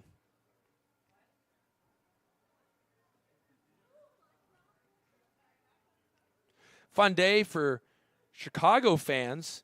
The Cubs were able to defeat their division rivals, the Milwaukee Brewers, by a final score of 2-1 from a P.J. Higgins double off of Josh Hader. And then the White Sox walked it off on the Minnesota Twins in extra innings, 9-8. And the awkward swing and a miss. Really an excuse-me swing from Barrera. 1-2 as Barrera is 2 for 2 against Connor Pangburn. And then there's a walk-off hit from Leury Garcia. And that looked like it was a really fun game as the White Sox finally got their lineup put together. Aloy, Luis Robert hit some home runs. And it's always good when you can pick up a win against your division rival, the Minnesota Twins, at the top of the AL Central this year. Swing and a miss. Camargo is down. That's actually correction. Barrera is down on strikes. And that's the 11th for Connor Pangburn. Kid K. And there's 2 outs. Now batting, the Chicago American Giants, number 41, Gabriel Chirino. Am I allowed to reuse that nickname, Kid K, for Connor Pangburn? I mean, he's one of the younger pitchers on the team, just graduated high school, going into college. And that name first started off with Kerry Wood for Cubs fans from the late 90s and early 2000s. That's a blocked ball by Johnston, 1-0. As Kerry Wood, of course, some people remember his 20 strikeout performance against the Houston Astros. And that's where Kid K came from, as he was looking like a promising young prospect that would be fitting right into the rotation of the Cubs. But due to a UCL surgery, here's the pitch. Ground ball to the left. Curiel's there. He gathers. He'll catapult it over the first, and they were able to retire Chirinos on a 5-3 putout. Have a day, young man. Connor Pangburn has struck out 11 through 5 innings. We'll go to the bottom of the 5th, 4-1 Corn Dogs on the Corn Dogs Broadcasting Network.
Four and a half innings have come and gone, and the Corn Dogs have a 4-1 advantage on the Chicago American Giants on the shoulders of Connor Pangburn, who has pitched beautifully, striking out those 11 hitters through 5 innings. His total is now up to 37 on the year. And as Jake Ferry steps into the box, we'll tell you about Ivy Tech Lake County, who's a proud partner of the Lake County Corn Dogs. Ivy Tech, higher education that's built around you. Serving all Lake County with locations in Crown Point, East Chicago, and Gary. Here's the pitch, and Ferry takes it for a strike, 0-1. Visit ivytech.edu/Lake County to sign up today. That's ivytech.edu/Lake County. Here's the 0-1 pitch to Ferry. Ferry hits a ground ball to the right. It will be picked up by Gene Carlos, who gets it to Gazio, and retires Jake Ferry, who grounds out on the second pitch he sees in this at-bat. He is now 0 for 3 on the day. Cal Curiel will now step up to the plate after the ground out. Jake Ferry was last year's All-Star Game MVP. And if we're looking at percentages, and the Corn Dogs would have the best chance of getting an All-Star Game MVP come July 12th. And that one misses, ball 1. As the Corn Dogs have 9 All-Stars in the All-Star Game.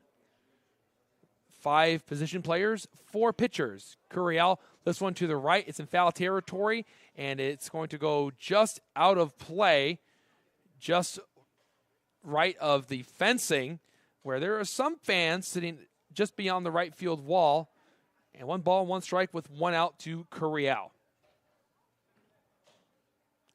Pangburn, who's pitching, is an all-star this year.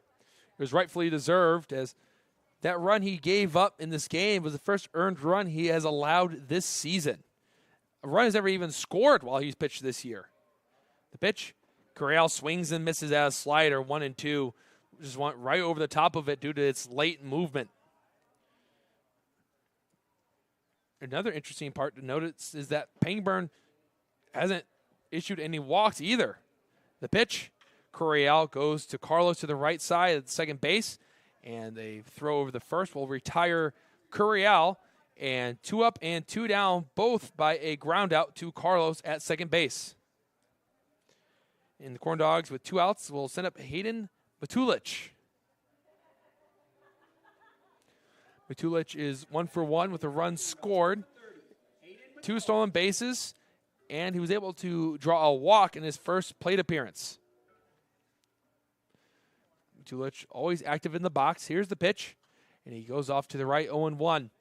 And now that I've really given a good look at Matulich's stance and how he carries himself at the box, he reminds me a lot of Luke Voigt, former home run leader in 2020 with the Yankees and now currently with the San Diego Padres. A slightly open stance, the bat moving around his head, the long leg kick, ball 1. Maybe Matulich could start adding some home runs to his repertoire. Maybe he can went all the way to California. That's where he is from. I'll tell you about the longest home run ever hit, and it takes place in San Diego, California, not San Jose, where Matulich is from, 2-1. It involves Ted Williams, as one of the fans in attendance was wearing a Red Sox Ted Williams jersey today. Gave the fan an instant shout-out. It's my favorite player of all time. And Williams was playing with the San Diego Padres of the Pacific Coast League before they were a professional club.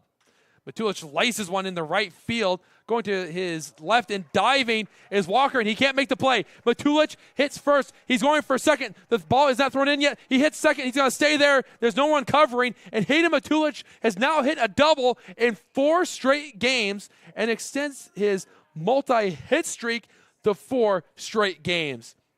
I don't know if I've seen a hotter hitter than Hayden Matulich right now.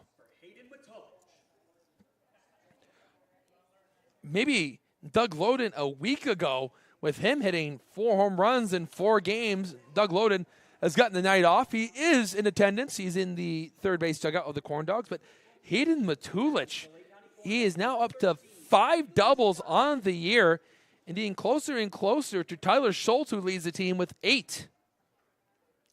Johnson comes up with Matulich standing on second base. Corn Dogs trying to tack on another run in the bottom of the 5th inning. Here's the pitch. Johnston takes a cut there. It's 0-1. But anyway, Williams hit a home run, and the ball landed in a boxcar that was right beyond the center field wall, and then that train took off. Everyone was looking for this baseball. They could not find it. And eventually, 0-1 pitch, and that is up and away as A.J. White pulls that one out the strike zone, 1-1. And it went from San Diego up to Los Angeles. So they call it the longest home run ever hit because it traveled miles and miles and miles. 1-1 to Johnston. Here's the pitch. And that runs inside, 2-1. It was a slider from A.J. White. He really likes using that pitch against the lefty hitters. He starts it off right at the hip, and it works in. And because of his arm slot, it might appear to the lefty hitters that it's starting behind them and working their way in. And it's kind of hard when the baseball is starting behind you and coming in for a strike. Hitting is not easy, folks. That's the lesson of this story. The 2-1 pitch. Johnson goes in the left field. Will this one stay fair? It does. It hugged the line. Matulich, no hesitation, heading for a home. There is no play, and the Corn Dogs have a 5-1 lead. Avo tacos all the way around for the Lake County Corn Dogs. They must have ordered themselves a 12-pack, and they have a 5-1 lead. I can't count them all up on my hand, but the Corn Dogs are just staying back and shooting it the opposite way. And it's been a joy to watch.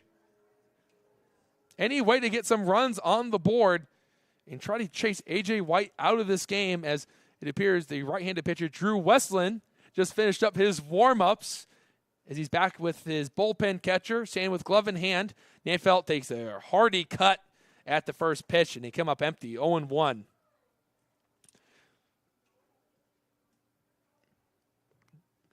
Speaking of Ted Williams, he was the last hitter to bat over 400, and there's a very good chance that will never happen again.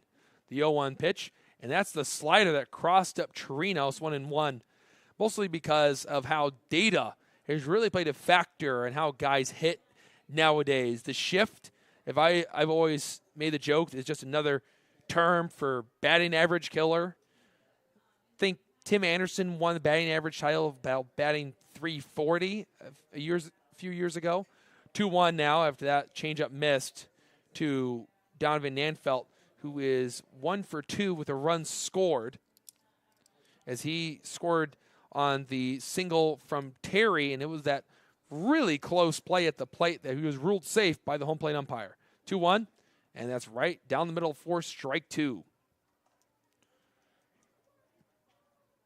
So I'm willing to go on a limb and say that there will probably never be another 400 hitter, especially with the way pitchers are throwing harder, and you're not facing the same guys every day because the minor leagues are calling up guys. The 2-2, that is low, 3-2. And I think also it's just a lot easier to find better talent when it comes to pitchers, and we're in the showcase generation where if a guy is throwing 95, there's a good chance he's going to get a call and an opportunity to see if he can pitch in a game. 3-2, 2 outs. Runner will be on the move. That's Johnson at first base. And here is the pitch. That's called strike 3. Great pitch by A.J. White, who had struck out 5 through the first 2, but that's his first strikeout in a while because that was his 6th. Corn Dogs tack on a run. They're now up 5-1 going into the 6th inning. You're watching Corn Dogs Baseball on the Corn Dogs Broadcasting Network.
It is the 6th inning, so you can close the book on the first 5. And the first 5 chapters have been good for the Corn Dogs. They're up 5-1, trying to pick up a win here at home and get their 22nd win through 30 games. So that's a good start to your franchise, if you say so myself. And there is a pitching change. It's a friendly reminder that every pitching change this season is brought to you by IBEW Local 697, proud partner of the Corn Dogs, and it's going to be Bryce Shaw, which is a shocking move as Sham has never come out of the bullpen this year. Sham has started in all 5 games where he had a 3.37 ERA, and he's pitched 18 2/3 innings, struck out 28, walked 17, and allowed 15 hits. The last time we saw Sham was on June 24th against the Panthers, where he went 3 innings, allowed 2 runs, 1 was earned, 2 hits, 2 walks, and he struck out 5. Sean will face off against Castillo, Avalos, and Gladden, who are due up in the inning. And for A.J. White, if that's a day for him, tip of the cap from up here in the booth, you pitched a great game, A.J. White.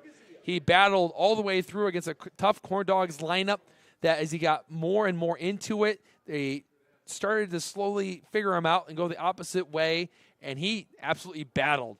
Castillo clobbers one into right field. Going back is Matulich. He's looking up, and it is gone. Wow. Gino Castillo unloads on the first pitch and hits a home run into right field. And that's how Bryce Shaw is greeted in this relief appearance as Castillo ambushed the fastball and put it over the right field wall to make it 5-2. Corn Dogs still lead. And for Castillo, we're going to find out how many home runs that is for him on the season,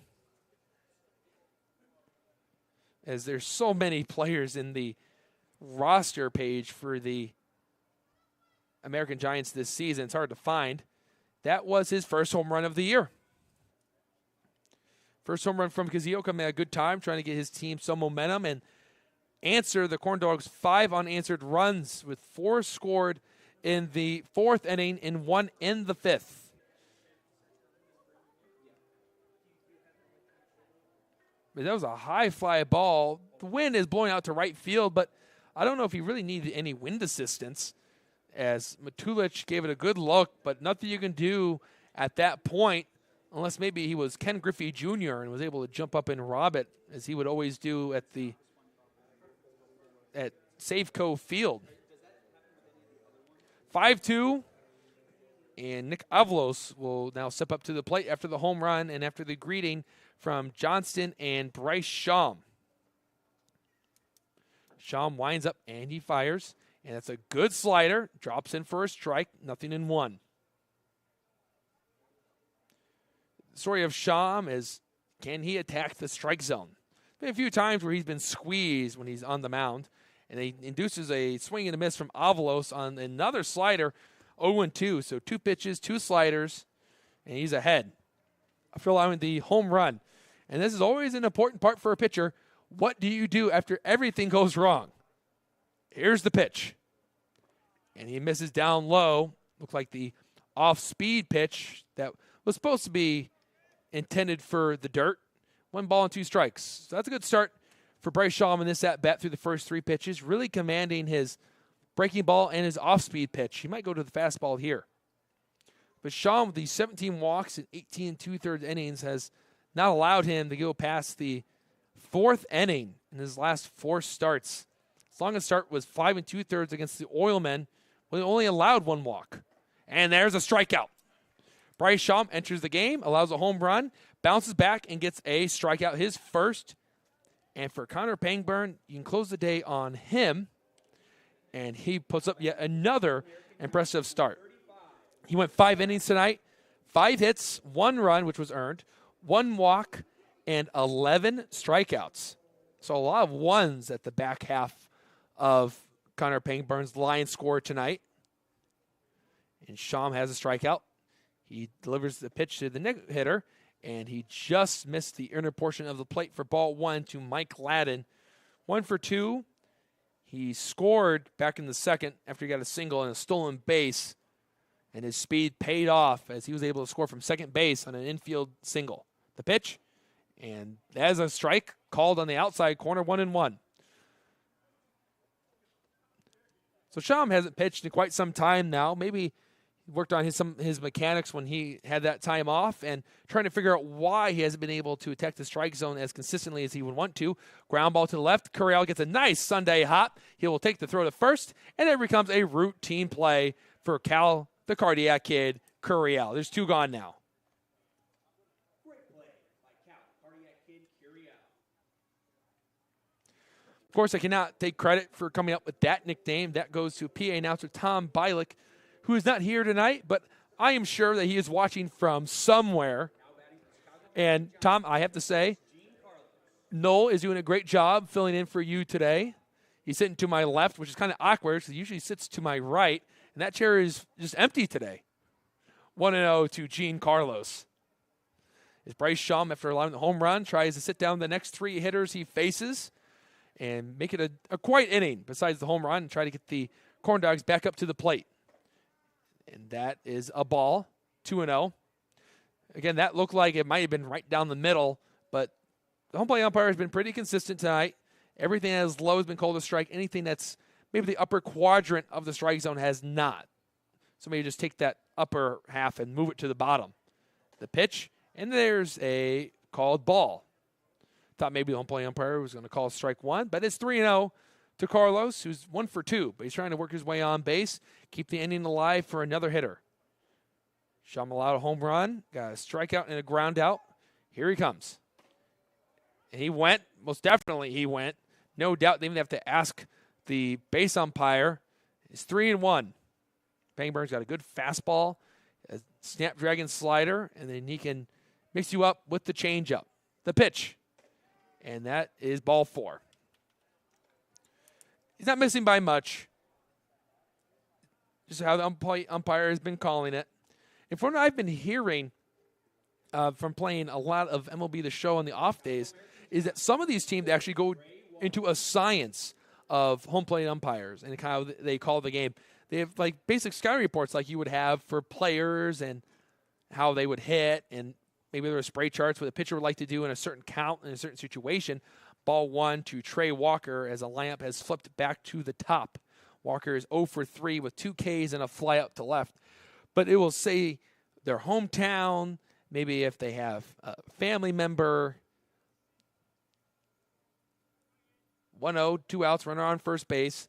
And it kind of allows the players to see what they have similarity-wise with that umpire. And it kicks past Johnston. That's a wild pitch as Sham spiked the slider. It hit hard portion of the dirt and then just kicked up over the glove of Johnston, 2-0. And that allows the players to have a nice friendly conversation and maybe buy themselves a strike here and there when they come up to the plate on a close call. 2 balls, no strikes, 2 outs. There's a runner on second. 5-2 is the score. Here's Sham, and he induces a swing and a miss, 2-1. The Corn Dogs have gotten a lot of those today. They have combined for 12 strikeouts through 5 2/3 innings. The Corn Dogs had 17 yesterday against the Generals, and 18 is the season high against these American Giants. At the belt is Sham. Here he comes, and a swing and a miss, 2-2. Walker is shown to be late on the fastball a few times tonight, even against Connor Pangburn. He's been swinging right over the top of it and not really catching up to the heat. May have to get that foot down a little bit sooner and try to get a barrel on it. Sham looking to end the inning here on a break-even pitch. 2 balls, 2 strikes, 2 outs. They're going to throw to second, and Small was covering, and Pangburn did a little fake throw, a little pump fake, really. And Carlos slid back into second base, getting their Navy jersey dirty. Seeing the red ones more often. I think this is the first time we've seen the Navy jerseys this year. The 2-2. And Johnston blocks it, goes to his right. He's going to hold on to it. Carlos slides in the third. And that's just the game plan of the American Giants, is take as many bases as you can once you do get there. As Carlos did not hesitate on that dirt ball read, as his entire lineup has shown to have some really good speed. The Oilmen could not handle the speed last Thursday, as there were 7 stolen bases against them. Payoff.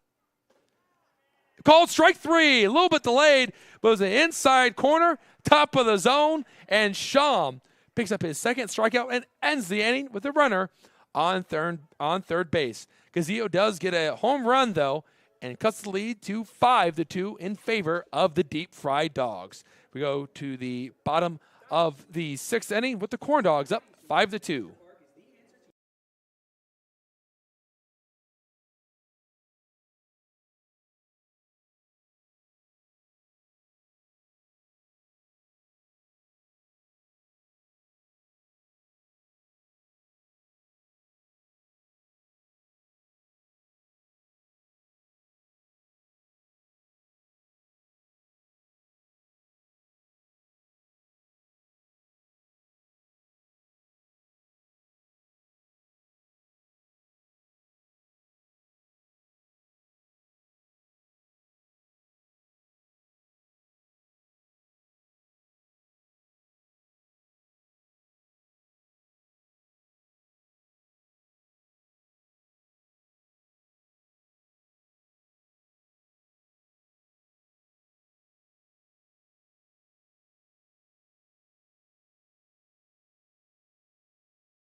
The American Giants score 1 run from a home run from Gino Cazillo, their first baseman, as we are now in the bottom of the 6th inning with the Corn Dogs up 3 runs on the American Giants.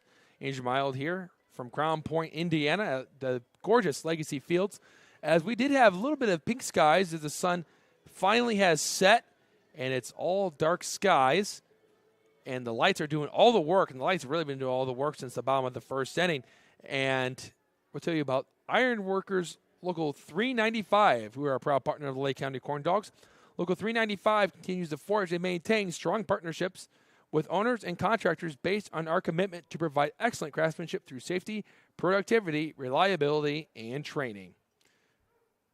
International Brotherhood of Electrical Workers, IBEW, Local 697, is a proud partner of Lake County Corn Dogs. As one, we are limited, but as a group, we are strong. And speaking about IBEW Local 697, they sponsor every pitching change this season. And for the American Giants, they have their own pitching change. So you can close the book on A.J. White as the tall, lengthy Aubrey Yarborough has come into the game. He has pitched in 5 games up to this point, so this will be his 6th appearance.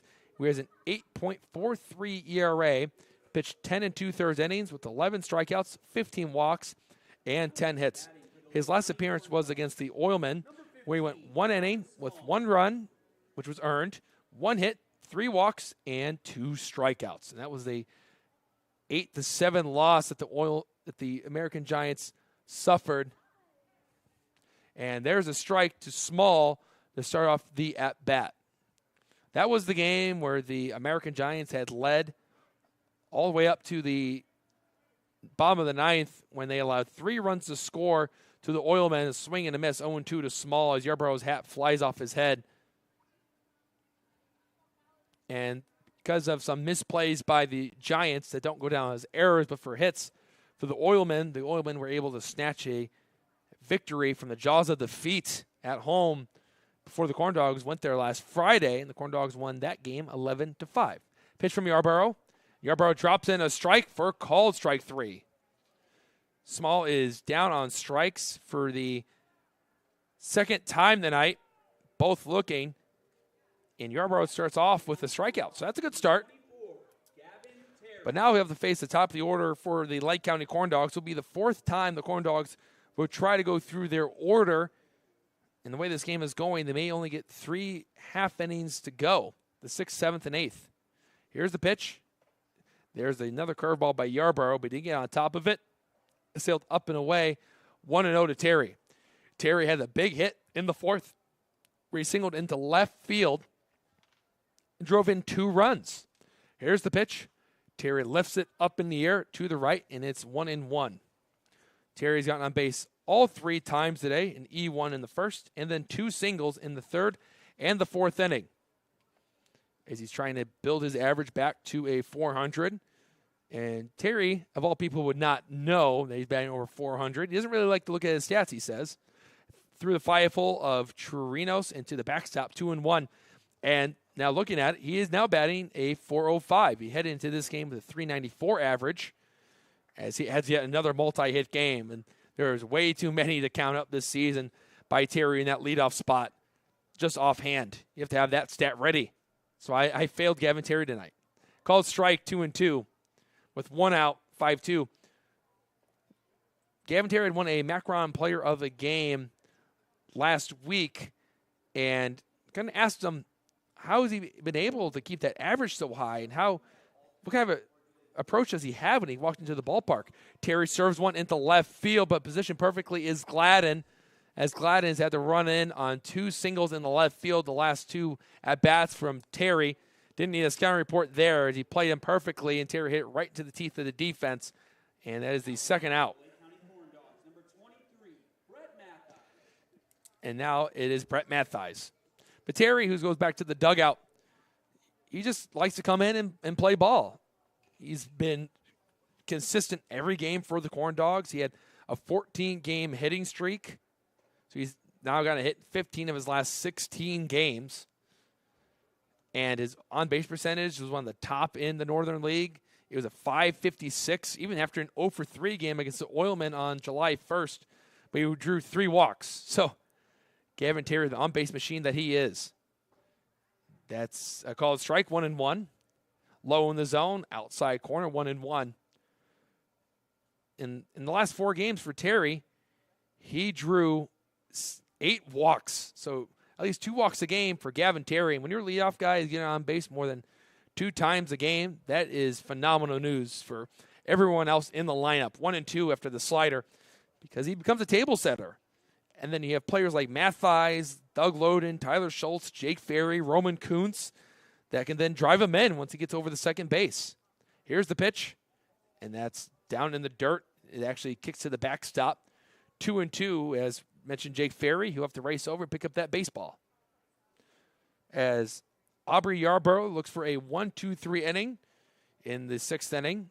His first inning of work since coming out of the bullpen for A.J. White, who struck out 6 corn dogs in his appearance, but every run will go as earned. The pitch, Mathias takes an awkward cut on a slider that was running in on his hands and was able to really just slice at it and hit it to his left, and a foul ball would do 2-2 again. Mathias has been a very reliable hitter out of the 2-hole also. He has a disciplined approach, doesn't really reach outside of the strike zone, and when there's any pitches that are close to the plate, he likes to foul them off and never leave it up to the umpire. Here comes Yarborough for the 2-2, and that's down and in, 3-2. Mathias pulled the bat close to his body, backed off the plate, and this will be the ultimate payoff pitch because either this inning will continue for the Corn Dogs or it could end right here before Tyler Schultz can get a chance against Yarborough in the bottom of the sixth. 3-2. Not close by Yarborough. Didn't finish the fastball. He stayed on top of it, but ran outside, and that's ball 4. Mathias got on base 3 times today. 2 singles, and now that walk that he just drew. But he did hit into a 4-6-3 double play, so he has made up for it. Now batting for the Lake County Corn Dogs, number 4, Tyler Schultz. And here comes Tyler Schultz. Talked to Tyler Schultz before the game and tried to let him play a little prank on the new PA announcer, Noel Ferry, today. I'll let him in on it since he's listening to me. Here's a strike to Schultz to start off his at-bat 0-1. Try to get him and some of the players to look back at Noel every time he announced their name just to see if he would recognize it and see if maybe he was getting them wrong, which Noel sees their names all the time. Fly ball right field. This should be routine for Kamikaro as he opens up the hip at the right time, and he makes the play, pockets that baseball, and ends the inning. And for the first time in 3 innings, the Corn Dogs are held scoreless as we go to the 7th, almost stretch time. Corn Dogs are up 5-2, and you're watching Corn Dogs baseball on the Corn Dogs Broadcasting Network.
Top of the 7th inning here. And Horizon Bank is a proud partner of the Lake County Corn Dogs. We provide online conveniences that support innovative solutions for your personal, commercial, and mortgage banking needs, as well as wealth and investment services. Visit horizonbank.com to learn more today. That's horizonbank.com. And Noel Ferry, the PA announcer, as he was called in from the bullpen, played the always classic theme song guessing game.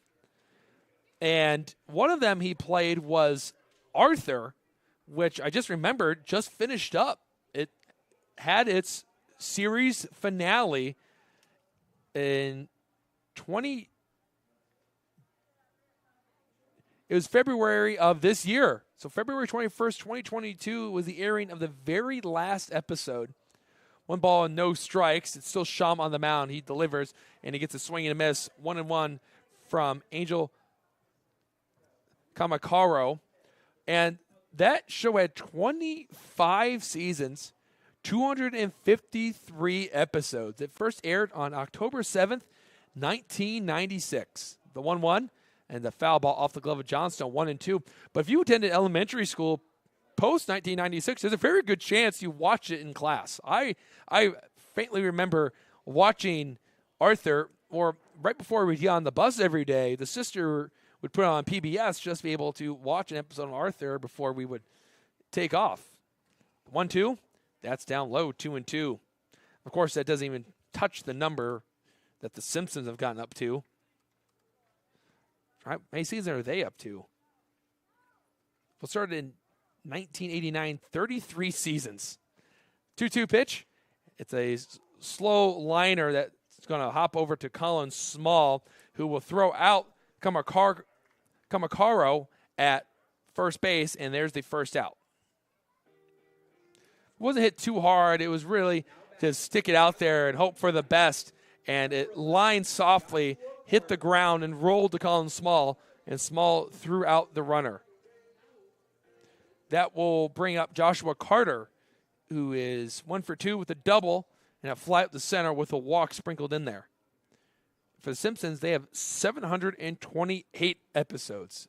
Talk about the longevity on that. LeBron has nothing on the Simpsons. Ball 1 to Carter. I have to ask Noel. Noel, what is your favorite animated cartoon?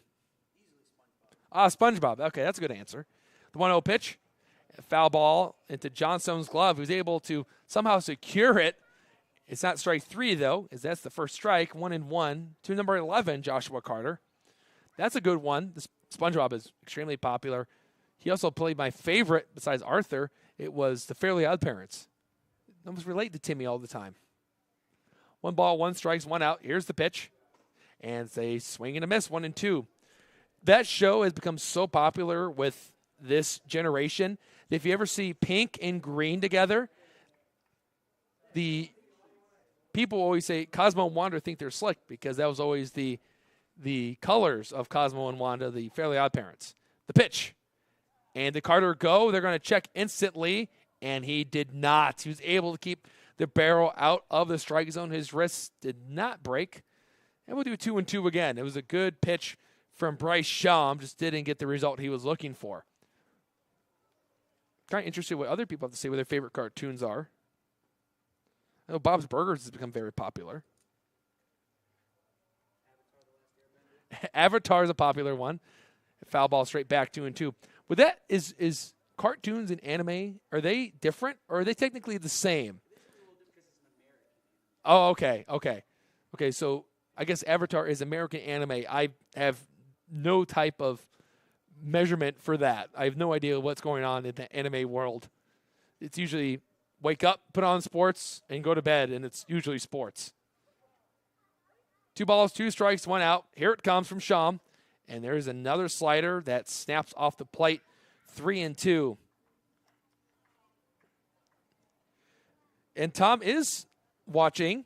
He says he loves the blue jerseys. The boys in blue once again here at home. This is what they wore for most of the games to start off the year. Payoff pitch. Carter takes it for strike 3. It was right down the middle at the knees. A beautiful pitch from the right-hander. And Bryce Sham has 3 strikeouts since coming out of the bullpen for the first time this season. He's been mowing down these hitters. The Chicago American Giants, number 13, Aaron Barrera will now step up to the plate, and this will be his first at-bat against Connor Pangburn. The windup and the pitch, and that is low. 1 ball and no strikes. Remember that episode for The Simpsons way back in the day where they had the super team? It was like one of the best baseball teams ever assembled. You have to go look and see who else was on the team. And there's a strike, 1-1. I know Darryl Strawberry was on the team. So it was Don Mattingly, Steve Sachs, Wade Boggs, Ozzie Smith, Canseco, Griffey, Strawberry, Sosha, and Roger Clemens. The 1-1.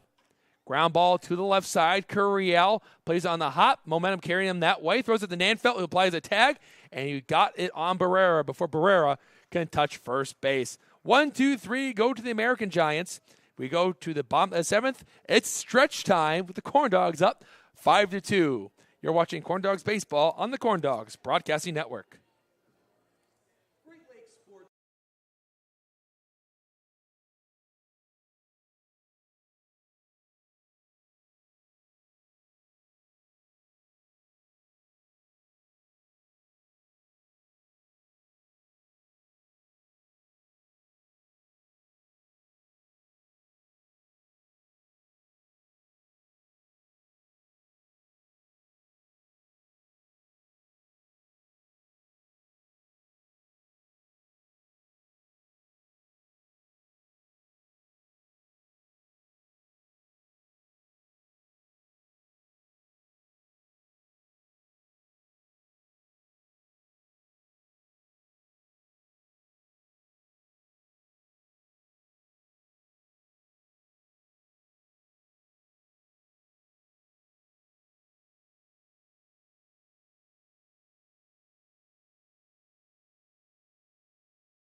Bottom of the 7th inning, after a beautiful rendition of Take Me Out to the Ball Game by her own Sam Salzadier, as No Fair simply could just not find Take Me Out to the Ball Game on his laptop.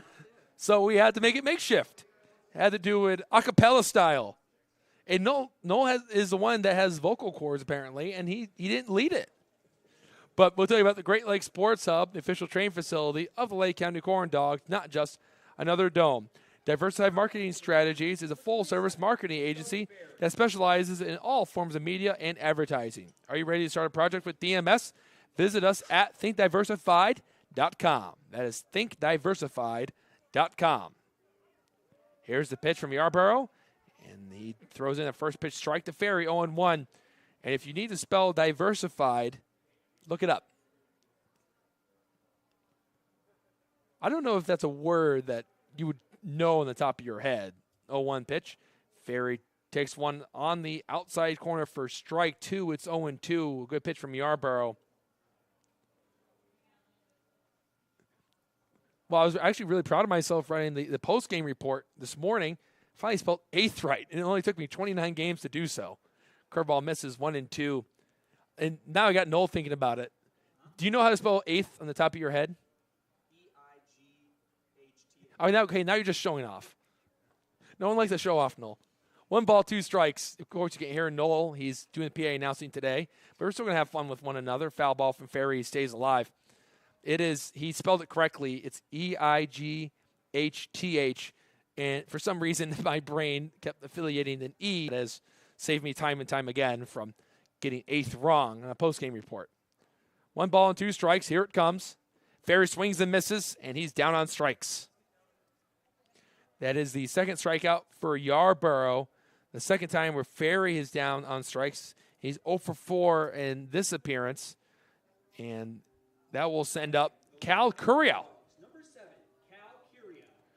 So the Corn Dogs in this game have 8 hits, and 6 of them have come from 3 hitters. Terry, Mathies, and Matulich, who is on deck. And ball 1 to start off the at-bat to Cal Curiel. Corn Dogs taking on the American Giants here at home. Be at home again tomorrow against the Panthers. That is also low, 2-0. First pitch at 7 o'clock tomorrow against the Crestwood Panthers. As we'll take a quick look at the standings after some games have gone final today. 2 balls, no strikes, 1 out. Long pause from Yarborough. He comes out of the stretch, and Currial lifts one in the air in the infield. 3 American Giants are in the area. It's Chirinos that is there, and he's the one that makes the play. He comes up from behind home plate, ran up the third base line, and was able to retire Cal Currial via the pop-up. The Corn Dogs are up 4 games on the Vikings, but can make it 4.5 with a win right here. Oilmen are 5.5 out. Joliet Generals 6.5 out, as they've won 3 straight games now with wins against the Corn Dogs and the Oilmen today. That game started at 1:10. The Panthers are 8.5 out. They've lost 3 straight. And the American Giants are 14.5 out. They are 4-20-1. They've won just one of their last 10 games. But this is a team where the record really doesn't show how well they play. It's just been mistakes here and there that have cost them. Here's the pitch, and Matulich takes one in the dirt, 2-0 with 2 outs. And this is a gritty baseball team. You never want to take them lightly, as the Oilmen and the Panthers have found out. They will fight, scratch, and claw for every run and prevent you from scoring any runs. And even though they've lost 20 games, it's not because of a lack of effort from this club. They put 110% into every game, and they enjoy playing baseball. Me and Noel were out at Illinois Tech in the game, and some of the players actually were just talking to us. You never would have thought they had just lost a baseball game, and they were asking us if we wanted to make it to the major leagues, and that's really the ultimate goal once you put on this headset. And there's a strike 3-1 to Matulich, who might get on base for the 4th time today and might put himself in the consideration for Macron Player of the Game for a 2nd straight night, as he had 5 RBIs yesterday. But we'll see how it plays out. There's also some strong contenders through the lineup of the Corn Dogs. You can't forget Connor Pangburn and his 11 strikeouts. 3-1. Yarborough is set. Here he comes. And Matulich takes it for a strike. A nice disciplined approach here from Matulich, who is batting in the 6th spot today. He was batting 8th yesterday, but when you have a hot bat like that, you're going to see yourself slowly going up the charts of the lineup. 3 balls, 2 strikes, 2 outs. Here's the pitch. It's a chopper to the left. It's going to be a tough play for Barrera. Barrera fields it, throws to first, and he is called out. He's called out, couldn't find the base umpire, and it must have been by maybe a cleat or even a sheet of paper. It was close, and Matulich is down, and Yarborough spins a 1-2-3 bomb on the 7th. Let's go to the 8th with the Corn Dogs up 3 on the Corn Dogs Broadcasting Network.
Eighth inning, getting late in this game. The Corn Dogs still have a safe situation intact. Andrew Mild on the call for you fans today, and thank you for tuning in, and hope you're having a great time with me and watching the Lake County Corn Dogs trying to get their 22nd win on the year.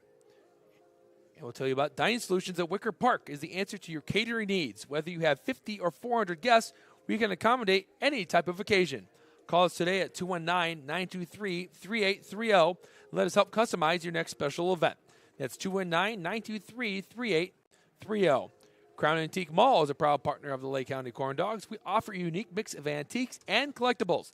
Visit crownantiquemall.net to view a list of our upcoming market dates. Colonial Life is a proud partner of the Lake County Corn Dogs. Keep unexpecting. Life is anything but expected, including our approach to employee benefits. Visit coloniallife.com to learn more today. That's coloniallife.com.